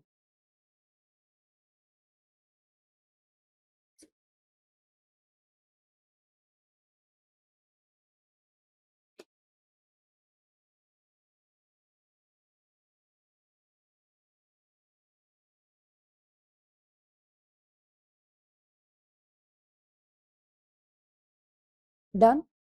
एक लिखा तुमने करंट और एक क्विक, उसका दूसरा नाम है लिक्विड या एसिड टेस्ट रेशियो। अब ये हम बाद में लिखेंगे, मैं तुम्हें लेके आ रही हूँ पहले टॉपिक पे। हेडिंग डालूं लिक्विडिटी रेशियो। मेरा बच्चा सुनना, ये जगह छोड़ देना इसको लिखने के लिए बाद में, so leave some space, okay, ताकि तुम ये फिट कर पाओ। अभी आ जाओ यहाँ और लिखो liquidity ratios, liquidity ratios first category की हम बात कर रहे हैं। डन। सिर्फ नाम लिखो और पेन रख दो। लिक्विडिटी रेशियो, नाम लिखो और पेन रख दो। अब देखना मेरी बात, तुम लोग को सॉल्वेंसी का मतलब समझ आता है? You know what is solvency, या सॉल्वेंट होना, 12th 11th में सुना हो तो, कुछ याद हो तो, कुछ सुना हो कुछ याद हो तो मुझे अनम्यूट करके बताओ व्हाट इज सॉल्वेंसी या सॉल्वेंट होना। या हम इंसॉल्वेंट मतलब होता है कि बैंकरप्ट हो जाना और हम पैसे नहीं रिटर्न कर पा रहे हैं, या फिर हमारे पास पैसे नहीं आ रहे कंपनी चलाने। ठीक। और सॉल्वेंट मतलब वापस रीगेन कर देना, कर लेना सारी पावर्स। ओके, थोड़ा सा इसमें चेंज बताऊंगी मैं। इट्स इंसॉल्वेंट वाज राइट कि अगर हम अपनी, सुनना सब लोग, अगर हम अपनी लाइबिलिटीज को, उधारियों को पे करने की पोजीशन में ना हो तो दैट्स कॉल्ड कि हम इंसॉल्वेंट हैं। सॉल्वेंट डजंट मीन कि अब हमारी पोजीशन वापस सही हो गई। सॉल्वेंट मीन्स हमारी पोजीशन सही है। जैसे मैं अपनी बात करूं तो आई एम सॉल्वेंट अभी, कि आई हैव मनी टू पे माई लाइबिलिटीज, या मैं तुम लोग का बोलूं, so you guys are solvent right now, your parents are solvent right now. तो सॉल्वेंट का मतलब होता है having the ability to pay debt, repay debt, pay your bills, that's called solvent. और इनसॉल्वेंट मतलब एबिलिटी लूज हो गई है, वी डोंट हैव थिंग्स कि हम अपनी लाइबिलिटीज को पूरे तरीके से सेटल कर पाए। आई मेरी बात समझ में? तुमको कल को कोई पूछे तुम लोग बोल पाओगे ये बात? हाँ या ना? चलो अगली साहू, तुम मेरे को बताओ जरा वापस से, मेरा बच्चा जल्दी से, तो what do you understand by solvent, who is solvent? Solvent वो होता है जिसको मतलब इंसॉल्वेंट का जस्ट अपोजिट। इंसॉल्वेंट में बैंकरप्ट हो जाता है, ज्यादा पैसा नहीं होता उसके पास लाइबिलिटीज उसकी मीट करने के लिए, और सॉल्वेंट मतलब उसके पास पूरा पैसा है, उसकी लाइबिलिटीज सारी मीट करने के ठीक। लिए। तो अभी हम जो ये पढ़ रहे हैं दोनों रेशोज, इनमें तुम लोग नाम देखो, यहाँ भी लिखा है सॉल्वेंसी और यहाँ भी लिखा है सॉल्वेंसी। तो दोनों में हम ये चेक कर रहे हैं कि क्या कंपनी, सुनना, क्या कंपनी अपनी उधारियों को पे करने की पोजीशन में है या नहीं। What are we trying to study? क्या कंपनी अपनी उधारियों को पे करने की पोजीशन में है या नहीं। लेकिन देखो एक चीज, फर्स्ट वाले में लिखा है शॉर्ट टर्म सॉल्वेंसी, दूसरे में लिखा है लॉन्ग टर्म सॉल्वेंसी।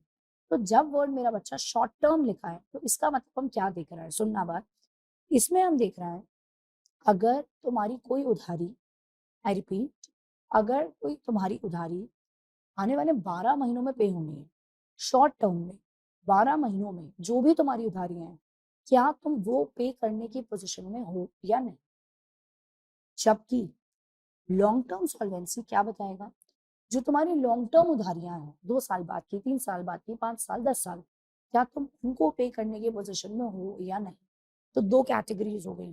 पहले में हम क्या देख रहे हैं, क्या आप शॉर्ट टर्म उधारियां 1 साल के अंदर अंदर वाली पे कर पाओगे, और लॉन्ग टर्म सॉल्वेंसी क्या बता रहा है, 1 साल बाद की जो उधारी है क्या वो पे कर पाओगे। मेरी बात क्या आप लोगों को समझ में आ गई?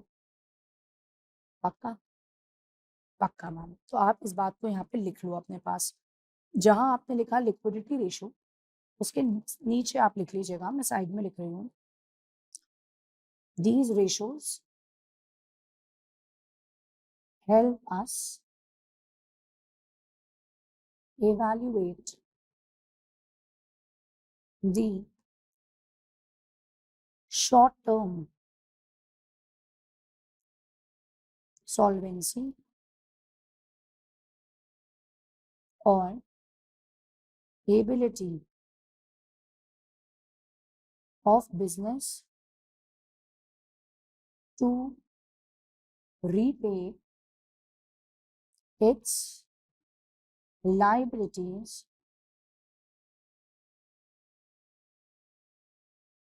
in coming 12 months. आने वाले 12 महीनों में क्या आप अपनी लाइबिलिटीज को पे कर पाएंगे या नहीं। ठीक है, अगर तुम्हारे पास अभी हाइलाइटर अवेलेबल हो तो ये प्लीज मार्क कर दो, और नहीं हो तो नेक्स्ट क्लास में हाइलाइटर अरेंज कर लेना। शॉर्ट टर्म सॉल्वेंसी इवैल्यूएट और फिर coming 12 months. So highlighter please अब ले लेना 2-3, मैं चीजें शॉर्टर करवाती जाती हूँ बच्चों को साथ में, तो highlighter will help a lot. Okay, तो अपन आ रहे हैं अब इसमें पहले पे। तुमने इसमें देखो 2 नाम लिखे थे, एक करंट और एक क्विक। तो हम फर्स्ट पे आ रहे हैं, जाके नाम लिखो तुम current ratio. Current ratio,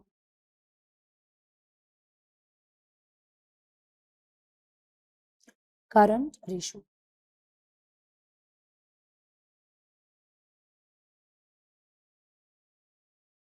okay, लिखो आप इसमें it is equal to current assets upon current liabilities, current assets upon current liabilities, current assets upon current liabilities. मुझे बताओगे तुम में से कोई करंट एसेट्स तुम्हें क्या लगता है, what are current assets? Try करना है, कोई जज नहीं कर रहा तुम्हें, जो बताओ बता दो, गलत होगा सीख लेंगे, कोई प्रॉब्लम नहीं है। करंट एसेट्स तुम्हें क्या लगता है, व्हाट आर करंट एसेट्स? बोलो बोलो, माइक ऑन कर लो अपना। कैश सबने कैश एक साथ बोला है, कैश। ठीक है, कोई नहीं। अभी तुम एक काम करो, अवनी जैन तुम स्टार्ट कर लो, I listen to others also. हाँ बेटा। मैम जो विद इन 12 मंथ्स खत्म हो जाए वो करंट एसेट्स होता है।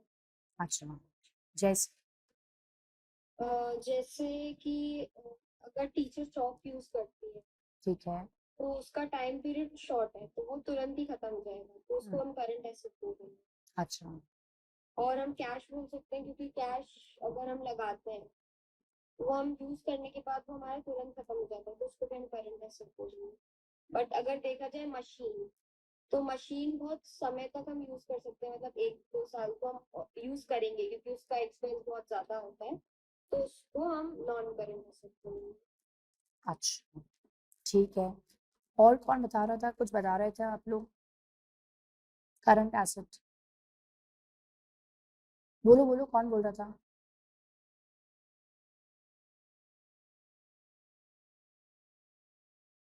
बाकी लोग को करंट एसेट के बारे में कुछ भी नहीं पता। नाम पता है लेकिन होता ये करंट ऐसे हाँ, कैश तुम एंड बैंक कैश लाइन ये सब। तुम एक्सप्लेन तो करो जैसे उसने एक्सप्लेन किया, मैं ये देखना चाह रही हूँ कि तुम लोग को क्या पता है, इसलिए बोल रही हूँ। जितना भी पता, कोई प्रॉब्लम नहीं है।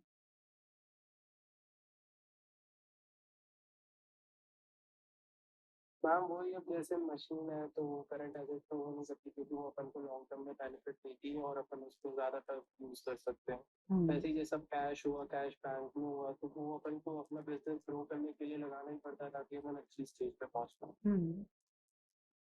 देख, बाकी करंट लाइबिलिटीज वो वही होती हैं जो अपन को विद इन 12 मंथ्स में पे करनी रहती है, और जो 12 मंथ्स को ज़्यादा लॉन्ग पीरियड होता है अपन जैसे लोन हो गया तो वो अपन 2-3 साल में पे कर सकते ठीक है, देखो अब आप लोग करंट एसेट में, जैसे तुमने जो बोला अभी अवनी, उसके अंदर कुछ टेक्निकल मिस्टेक्स थी। अब वो क्या मिस्टेक्स थी वो मैं तुम्हें आगे क्लियर करा दूंगी, क्योंकि मुझे वो करना ही पड़ेगा। मुझे आई एम प्रीटी श्योर कि कुछ 11th स्टैंडर्ड के जो बेसिक्स हैं उसकी मैं 3-4 क्लासेस लेके तुम लोग का वो सब ब्रश अप करा दूंगी। अभी तो मैं 12th से स्टार्ट करी हूँ, लेकिन वो मैं करा दूंगी तुम लोग को बीच में। करंट एसेट्स बेसिकली हैं वो एसेट्स, अभी मैं टेक्निकल नहीं बता रही, टेक्निकल तो बाद में सीखना, अभी मैं बेसिक ही बता रही हूँ। वो एसेट्स जो कि कन्वर्ट हो जाएंगे in cash within 12 months. क्या बोला मैंने? यूज नहीं हो जाएंगे, जो कि कन्वर्ट हो जाएंगे in cash within 12 months, वो आते हैं आपके करंट एसेट। जैसे क्या? जैसे डेटर है, ये आपका करंट एसेट है। डेटर से आपको पैसा कुछ दिनों में या कुछ महीनों में मिल ही जाता है, सालों तक जनरली बात नहीं जाती। या मैं कहूँ आपकी दुकान का स्टॉक, ये कुछ दिनों में, कुछ घंटों में या कुछ महीनों में बिक जाता है, आपको आपका वापस पैसा मिल जाता है। ऐसे ही मैं कहूँ आपसे, आपने शायद नाम सुना हो बिल्स रिसीवेबल, तो बिल्स रिसीवेबल करंट एसेट है, वो क्या होगा, थोड़ी देर में कैश में कन्वर्ट हो जाएगा। मैं कहूँ आपका चेक, वो आपका करंट एसेट है, थोड़े दिन में कैश में कन्वर्ट हो जाएगा। तो आपको एक बात ही समझनी है, वो एसेट्स जो थोड़े से दिन में मतलब जनरली 1 साल के अंदर-अंदर कैश में कन्वर्ट हो जाते हैं, वो सब करंट एसेट्स हैं। और जो कैश है, वो तो पहले ही कन्वर्ट करा हुआ है, तो वो भी करंट एसेट है। और जो बैंक है, आप जाके फटाक से पैसे निकाल सकते हो, तो वो भी करंट एसेट है। तो करंट एसेट मैंने क्या बोला? जो खुद या तो कैश है या कैश में कन्वर्ट हो जाएगा within a short period of 12 months. आई मेरी बात समझ आपको? तो आपको क्या करूँ मेरा बच्चा, जहाँ मैंने करंट एसेट लिखवाया है उसके साइड में एरो मार्क करो और जो मैंने कहा उसको हिंदी में जाके अपनी लैंग्वेज में फटाक से लिख लो। क्योंकि ये भले ही 11th का है लेकिन मैंने रिपीट कर दिया। एरो मार्क करके लिख लो, those assets which are either cash और will get converted into cash within 12 months. Those assets रटना नहीं अपने को, सिंपल बात समझो, आगे बढ़ो, याद कुछ नहीं करना है। वो एसेट्स जो या तो खुद कैश हैं, those assets which are either cash और they will get converted into cash within 12 months, वो करंट एसेट है।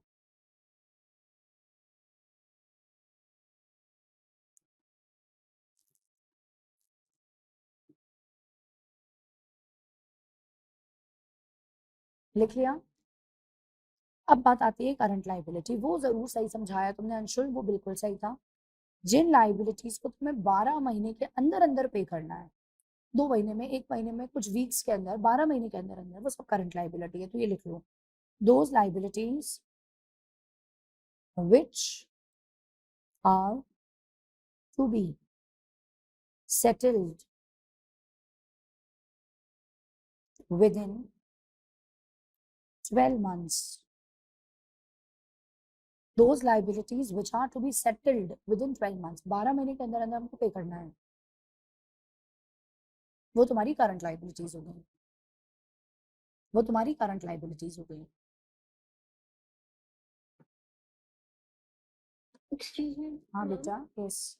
मैम आपने जो ये डिक्टेट किया है करंट लायबिलिटीज का, इसके पहले आपने जो डिस्कस किया था वो आप बता देंगे? मैंने करंट एसेट का आपको वापस से बस एक्सप्लेन किया, क्या डिस्कस किया अपन लोग ने?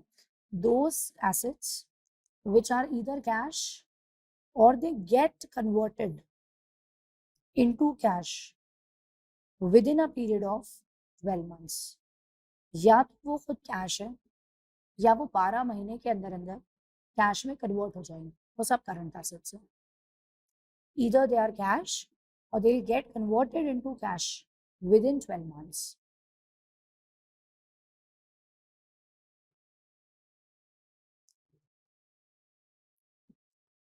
हो जाए मेरे को तो बता देना बेटा। Yes ma'am. डन, ठीक है। अब मैं तुम Yes. लोग को करंट एसेट करंट लाइबिलिटी का देखो आगे बहुत कुछ बताऊंगी, बहुत सारे एग्जाम्पल्स मुझे तुम सारे साथ शेयर करने हैं, डिस्कस करने हैं, लेकिन मैं भी कुछ बेसिक बात करूँ, please keep your videos on unless there is a network issue at your end. Video has to remain on throughout. आइए, अब आप लोग जाएंगे और लिखेंगे एक एग्जाम्पल, यहीं पे लिख लो आप, इसी के नीचे एग्जाम्पल 1 लिखो, एग्जाम्पल 1। एग्जाम्पल 1, करंट एसेट्स हैं आपके 4 लाख के, करंट लाइबिलिटीज लिखो हैं तुम्हारी 2 लाख की। Calculate current ratio and interpret the same, interpret the same. लिखा आपने? चल, अब अपन exam wise, presentation wise, meaning wise सब करके चलेंगे साथ में। लिखो जाके तुम सबसे पहले तो करंट रेशो का formula. Current ratio is equal to, क्या फॉर्मूला हमने डिस्कस किया मैम? करंट एसेट्स ऊपर और करंट लाइबिलिटी नीचे। अब हमारे पास बच्चों वैल्यू कितनी है? 4 लाख, और करंट लाइबिलिटी कितनी है? 2 लाख। तो तुमने इसको किया सिंप्लीफाई। अब तुमने जब सिंप्लीफाई किया तो तुम्हारे पास आंसर कितना आ गया? 2/1। इसको तुम्हें लिखना है रेशो फॉर्म में, 2:1, 2:1। अब जब भी मैं जो कह रही हूँ उसको साथ में तुम रेड पेन से लिख लेना, if you have red pen, if you don't have please buy your stationery 1-2 दिन के अंदर। जब भी तुम्हारे पास ऐसे लिख लो डिनोमिनेटर 1 होता है तो it's called a pure ratio. What is it called? It's called a pure ratio. Pure ratio. इस पे 1 नंबर का क्वेश्चन कभी आ सकता है कि भाई आप रेशो को जब दिखाते हो तो किस फॉर्म में दिखाते हो. So they can give you some options. So it's in pure ratio form. अब आती है बात कि ये 2:1 तो आ गया, बट इसका मीनिंग क्या है? तो आप नीचे लिखो इंटरप्रिटेशन. इंटरप्रिटेशन. और आप पेन रख दो और 2 मिनट सुन लो, फिर मैं लिखवा देती हूँ. इंटरप्रिटेशन ऐसा है, आप जब भी कुछ भी अपॉन में हो, मैथ्स बचपन से पढ़िए लेकिन इंटरप्रिटेशन सुनो मेरे साथ. जब भी कुछ अपॉन में हो, मतलब ऐसे फॉर्म में, you always read using denominator. You always read using denominator. मतलब क्या है मैम? मतलब है अगर तुम्हारे पास 1 रुपए की लाइबिलिटी है जो तुम्हें 12 मंथ्स में पे करनी है. इफ यू हैव गॉट 1 रुपए की लाइबिलिटी जो तुम्हें 12 मंथ्स में पे करनी है, तुम्हारे पास उसका डबल डबल 2 रुपए के करंट एसेट्स हैं. कितने के करंट एसेट्स हैं? डबल. तो अगर तुम्हें 1 रुपए पे करने हैं 12 महीने में, तो तुम्हारे पास जो कैश आने वाला है वो 2 रुपए आने वाला है. अब मुझे तुम लोग फील करके बताओ तुम्हें क्या लग रहा है, क्या ये कंपनी स्ट्रॉन्ग कंपनी है या ये कंपनी वीक कंपनी है? बता दो. अब बता सकते हो. I am pretty sure about it. Everybody can give me answer for this. What do you feel? Is it a strong company और इट्स अ वीक कंपनी? तुम्हें 1 रुपए लौटाने हैं कल को और तुम्हारे पास 2 रुपए आने वाले हैं, तो ये अच्छी हालत है या बुरी? It's a good position. अच्छी हालत है. Very good. क्यों it's a good position? Strong position क्यों है? बिकॉज हम आराम से पे कर ही पाएंगे यार. ऐसा कोई होगा ही नहीं कि लोगों को हमें पैसे देने और हमारे पास पैसे ही नहीं हो, बिकॉज हमें क्लियर दिख रहा है पैसा आने वाला है. लेकिन अगर मैं डेटा चेंज कर दूं तो मत करना भी, देखते रहना. सपोज तुम्हारे 4 लाख के करंट एसेट है और तुम्हारी 8 लाख की करंट लायबिलिटी. और अब मैंने लिखना नहीं मेरा बच्चा, देख ले अभी अभी देख लो, लिखने का मैं टाइम दे दूंगी. ये मैंने काटा, ये 1 2, तो ये तो अभी प्योर रेशो के फॉर्म में नहीं हुआ. तो मैंने प्योर रेशो करने के लिए इसको डेसिमल में कर दिया. 0.5:1 आ रहा है. इसका इंटरप्रिटेशन क्या होगा? अगर हमारी 1 रुपए की करंट लाइबिलिटी है, 12 महीने में 1 रुपए देने हैं, और हमारे पास आने वाला है 0.5, मतलब 50 पैसे. अब बताओ ये कंपनी की हालत अच्छी है या बुरी है? बुरी है. मतलब आप कौन से रेशियो, अभी आपने क्या हेडिंग देखी थी? देखो यहाँ हम स्टडी कर रहे हैं शॉर्ट टर्म सॉल्वेंसी. क्या हम शॉर्ट टर्म लाइबिलिटीज को पे करने की पोजीशन रखते हैं या नहीं? तो ये बताया इस रेशियो ने कि आपकी पोजीशन बहुत अच्छी है, आप आराम से पे कर सकते हो. ये आता है तो आपकी पोजीशन खतरनाक है, आप पे नहीं कर पाओगे. अब तुम किसी बैंक में गए, तुमने बैंक वाले से कहा भाई यार प्लीज लोन दे दो. ठीक है, आपने सब डॉक्यूमेंट सबमिट कर दिए. उसने जब चेक करा और आपका रेशियो ये निकला, वो सर पकड़ लेगा, बोलेगा तुम्हारे पास 1 रुपए देने हैं, वैसे भी 0.5 आने वाले हैं, मुझसे और लोन लेना चाहते हो, मेरे पैसे कैसे वापस करोगे? कैसे ही कर पाओगे मेरे पैसे वापस? समझे मेरी बात आप? पक्का? Okay good. सॉरी. आओ कॉपी में अपनी.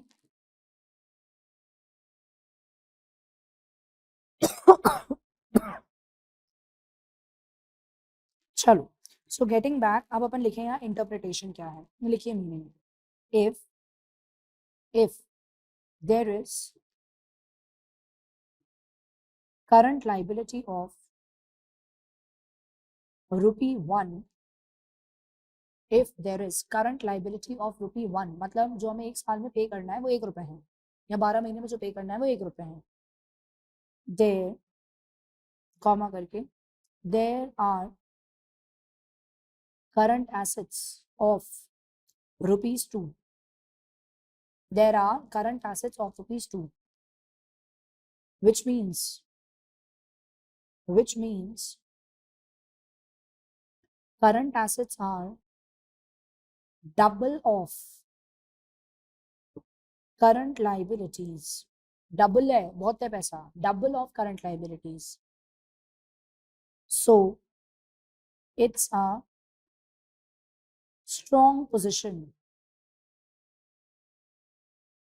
ऑफ कंपनी, अच्छी हालत है, बढ़िया हालत है कंपनी की। समझे आप बच्चे मेरी बात? अब मैं आपको दूसरा एग्जाम्पल दे रही हूँ, लिखो एग्जाम्पल नंबर 2 करके, एग्जाम्पल 2, ठीक है।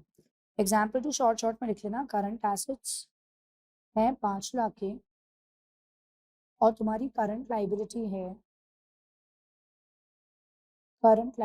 4 लाख की। कैलकुलेट करंट रेशो, निकाल के देना मुझे आंसर तुम लोग। Calculate current ratio, let me see answers आ रहे हैं।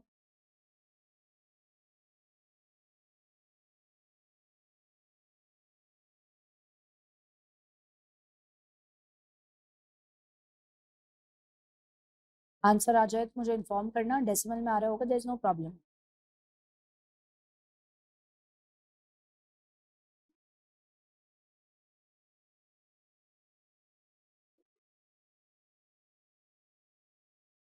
One point two five 1.25, others are also getting 1.25, Yes. सच बोल रही हूँ, ठीक है। ऐसा है, current ratio is equal to, current asset तो तुमने लिख लिया होगा, मैं सीधे लिख रही हूँ, अपॉन करंट लाइबिलिटी। ये तुमने सिंप्लीफाई किया, आई होप सबको डिवाइड सही से आता है करना, नहीं आता तो मुझे चुपचाप से बता देना बाद में व्हाट्सएप पे, तो मैं 1-2 बार डिवाइड चुपचाप से कर दूंगी तुम्हारी इज्जत रखते हुए। कभी कभी बच्चे उल्टा डिवाइड कर देते हैं 12th में और फिर बोलते नहीं है बेचारे, और बाद में परेशान होता है। सो 1.25:1 आ रहा है। अब भाई है इसमें क्या, इंटरप्रिटेशन बोलो, is it a good company और a bad company? 2 decimal place तक सॉल्व करना चाहिए अपने को। Is it a good company, bad company? Good. What do others say? Looks like good company, yes. Interpretation लिख लो उसका, interpretation, current assets are 1.25 times of current liability, and that is if the liabilities to be settled in 12 months are of ₹1, then current assets are of 1.25 रुपये। तो इसका मतलब दी हालत is safe. But मैं बच्चे अगर तुमसे पूछूं एग्जाम्पल 1 और एग्जाम्पल 2 में दोनों में से ज्यादा सेफ कौन था, अब ये बताओ। कंपेयर करें अगर हम एग्जाम्पल 1 और एग्जाम्पल 2, तो दोनों में से ज्यादा सेफ कौन था? 1। Example. पहली वाली जो कंपनी है that is better, that is stronger, that has got a better position as compared to example 2 वाली कंपनी। सही बोली मैंने बात? तो आपको ये समझ में आया कि रेशो से अपने को कुछ एडिशनल मीनिंग निकल के आ रहा है मैम। अब मैं तुम्हें 2 बात और बता रही हूँ, I hope you are not tired, थके तो नहीं हो ना? ठीक, गुड बच्चे हो। एग्जाम्पल 3 लिखो, 2 एग्जाम्पल और बताऊंगी ताकि कुछ उसमें से इंपॉर्टेंट बातें निकल के आए। एग्जाम्पल 3 लिखो, करंट एसेट है 75,000, करंट लाइबिलिटी है 90,000। Calculate current ratio and evaluate position of company and evaluate position of company। चलो निकाल दो फटाफट answer.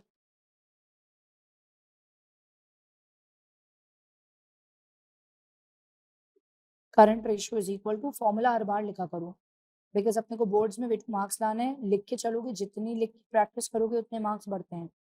75,000 bye 90,000।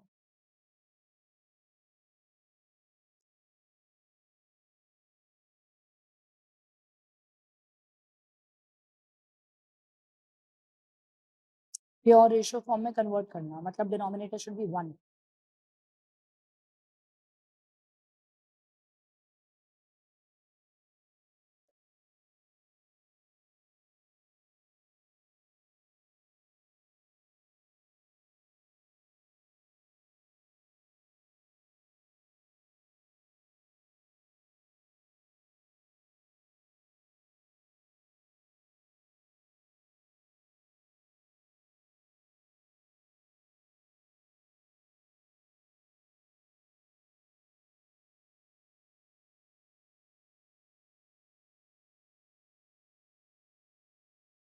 0.83 upon 1. Perfect. 0.83 recurring जा रहा है तो 833 कर दिया मैंने इज टू 1। बाकी बच्चे देखो बेटा, are we getting? 0.833 is to 1। कंपनी की पोजीशन इवैल्यूएट करके बताओ, इज इट गुड और bad? Bad. It's bad position. The company is quite risky. The position is risky. तो आप लिख लेंगे the position of company is weak. आगे मीनिंग क्या निकल रहा है?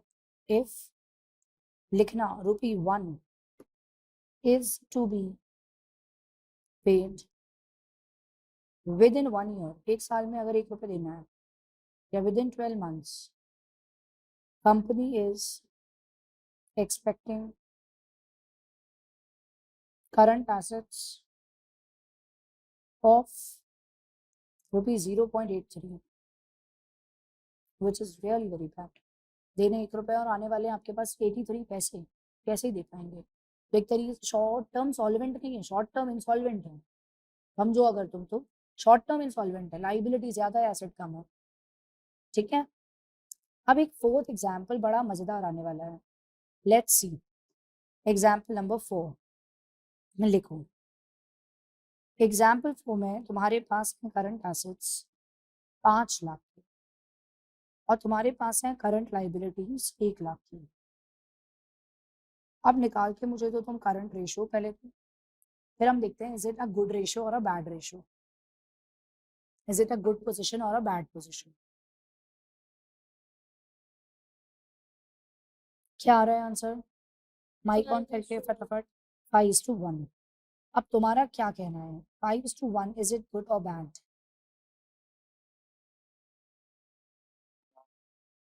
गुड ही है। बाकी लोगों को क्या लग रहा है? Best है।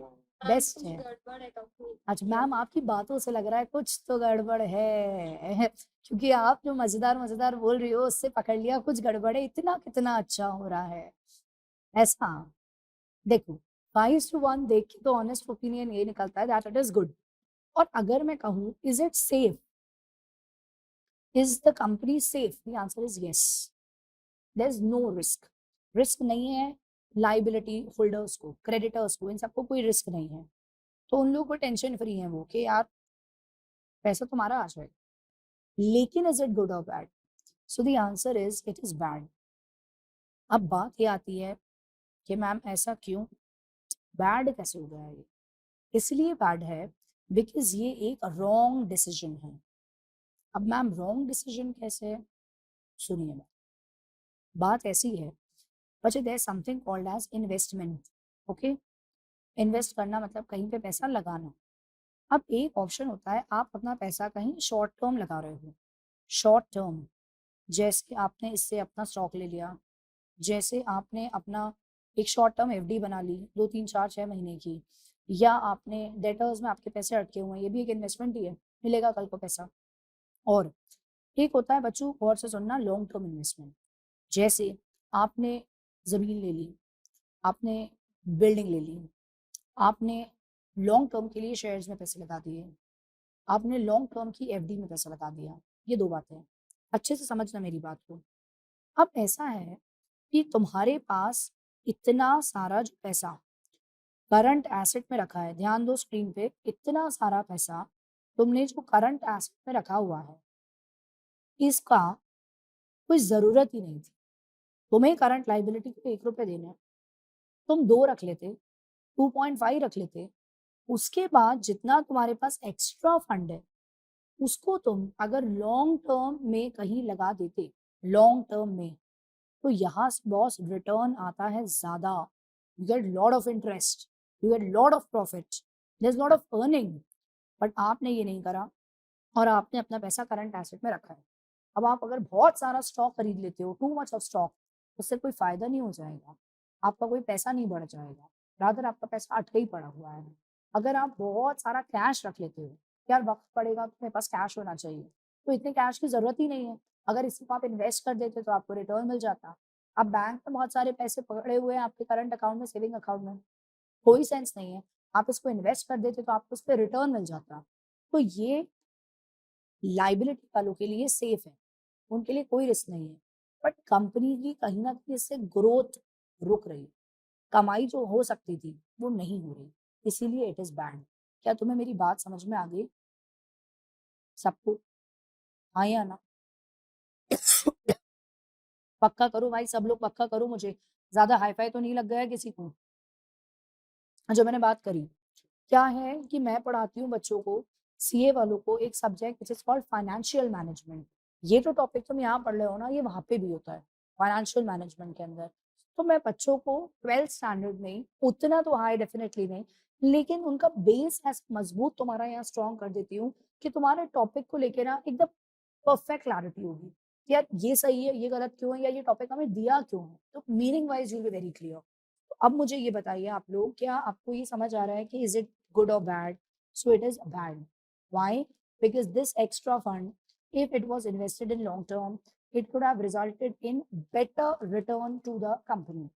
क्योंकि it is in current right now, so basically आपको उतना रिटर्न नहीं मिल रहा जो आप कमा सकते थे। That is the point. Clear है बात? किस किस को क्लियर है मुझे कंफर्म कर दो। हाँ मैम, आ गए समझ। I mean if you are clear with it. Okay, Avni is clear, Avni Jain is clear, Avni Sahu is clear.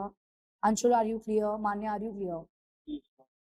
ठीक है, तो we'll go to our copy and we'll note it down. चलिए, तो आपका answer आया 5:1, आप उसमें लिखिए it is quite safe from the point of view of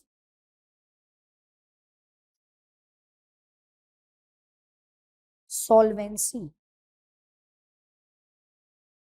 of company. It's quite safe from the point of view of solvency of company. Company नहीं डूब रही, and least risk for liability holders, मतलब जिनका पैसा हमें देना है, creditors, ये सब जो भी हैं। However, it is a wrong decision. It is a wrong decision.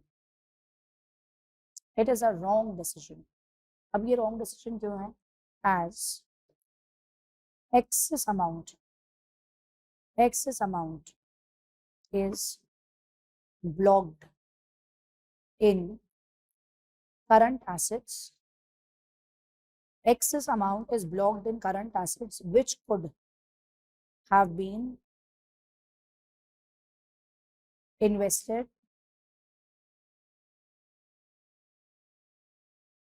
elsewhere या somewhere else, ऐसा कर दो, somewhere else for a better return, for a better return,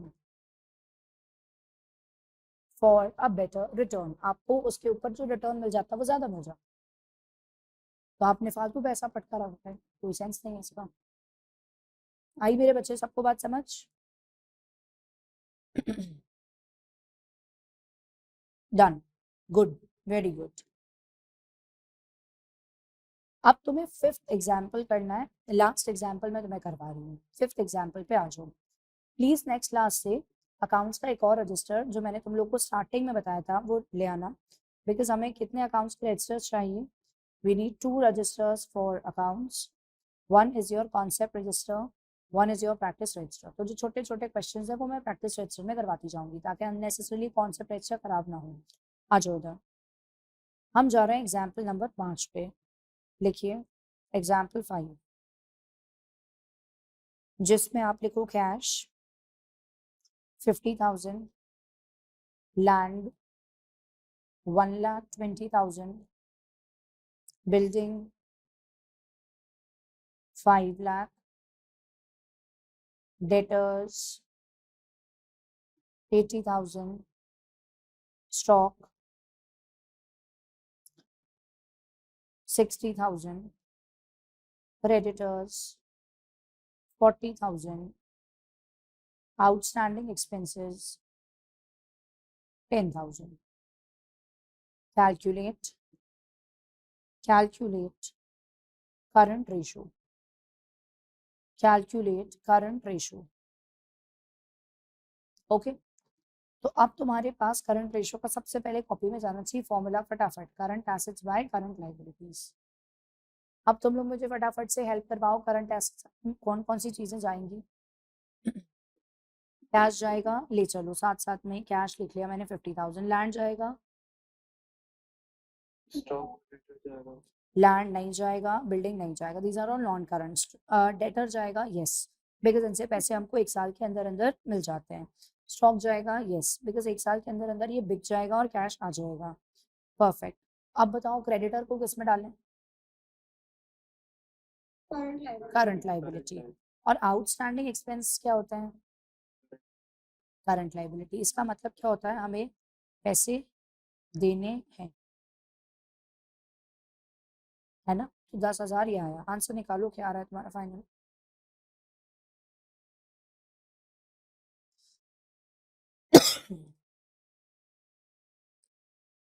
I think तुम्हारा न्यूमरेटर 190 पे जा रहा है और ये 50,000।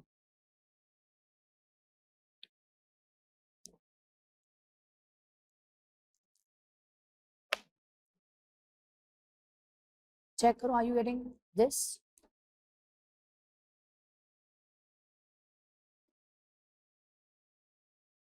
Calculate and let me know what's your answer coming.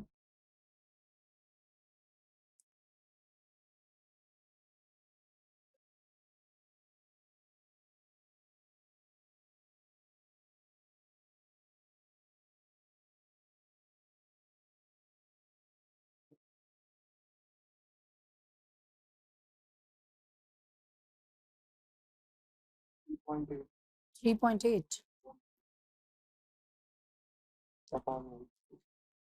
3.8 upon 1. Others are also getting that bit. Now, what do you guys say? Is it a safe position or not? Safe It is quite safe, क्योंकि देना 1 रुपए है और हमारे पास 3.8 rupees आने हैं, तो इसका मतलब quite safe it is.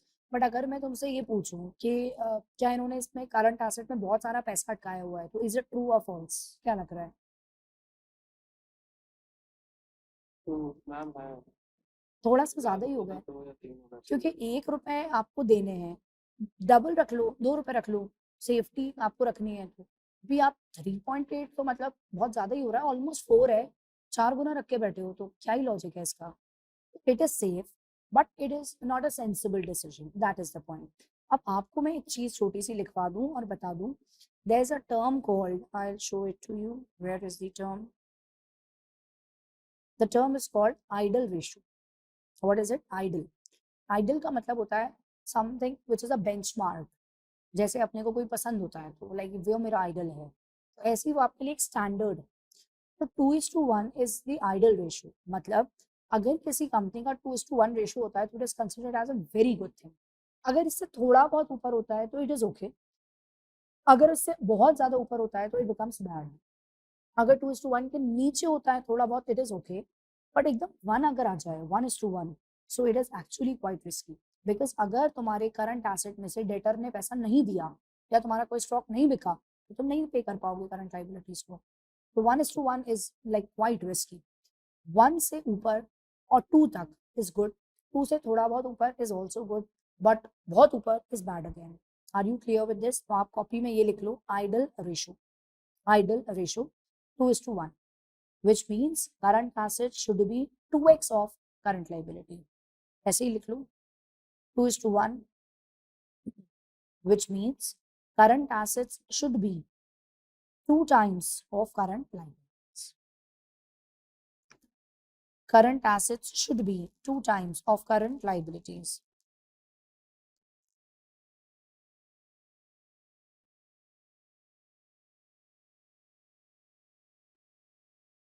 Is it done? Okay. I think अपन ने आज जितना कुछ भी पढ़ा वो सब कुछ तुम लोग के दिमाग में बैठ गया है। मैं तुम्हें कुछ होमवर्क क्वेश्चन 4-5 शेयर करवाऊंगी, तुम लोग प्रैक्टिस रजिस्टर जो बनाओगे उसी में तुम उसको आगे क्वेश्चंस के नंबर को कंटिन्यू कर लेना। अभी अपन ने कितने क्वेश्चंस कर लिए? 5 कर लिए ना। We are done with 5 questions. So आप उसको आगे एग्जाम्पल नंबर 6 से 4-5 क्वेश्चन होमवर्क भिजवाऊंगी, उनको कर लेना, ठीक है। कल अपन कंटिन्यू करेंगे। आज मैंने तुम्हारा अराउंड 2 घंटे का सेशन लिया, क्योंकि मुझे तुमको सारा डिटेल बतानी थी और थोड़ा सा पढ़ना था। अब कल तुम्हारी मुलाकात होगी मेरे साथ साथ बाकी टीचर्स से भी, ओके, ताकि तुम धीरे धीरे सबसे मिलते जाओ, कैसे क्या कौन कराने वाला है वो समझते जाओ, और पता ही नहीं पड़ेगा कहाँ पढ़ाई बढ़ जाएगी। पहले अपन धीरे करेंगे, फिर थोड़ा थोड़ा, फिर ठीक है, लोड नहीं आएगा तुम्हारे ऊपर, ये मेरी जिम्मेदारी, ठीक है, ओके। चलो, तो अपन मिलते हैं कल, और किसी को कुछ भी लगे, कुछ पूछना है करना है, तो नंबर जो स्क्रीन पे दिया उस पर मैसेज, या जो मेरा नंबर तुम्हारे पास अभी मैंने दूसरा लिखा है 8959741019, उस पर मैसेज कर सकते। ऑल राइट, ठीक है, सी यू, बाय बाय। 4 बजे शाम को, कल 4 बजे।